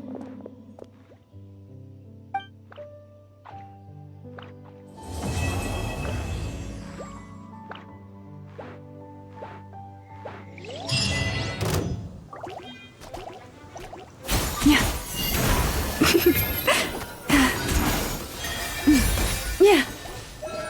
Leave this place.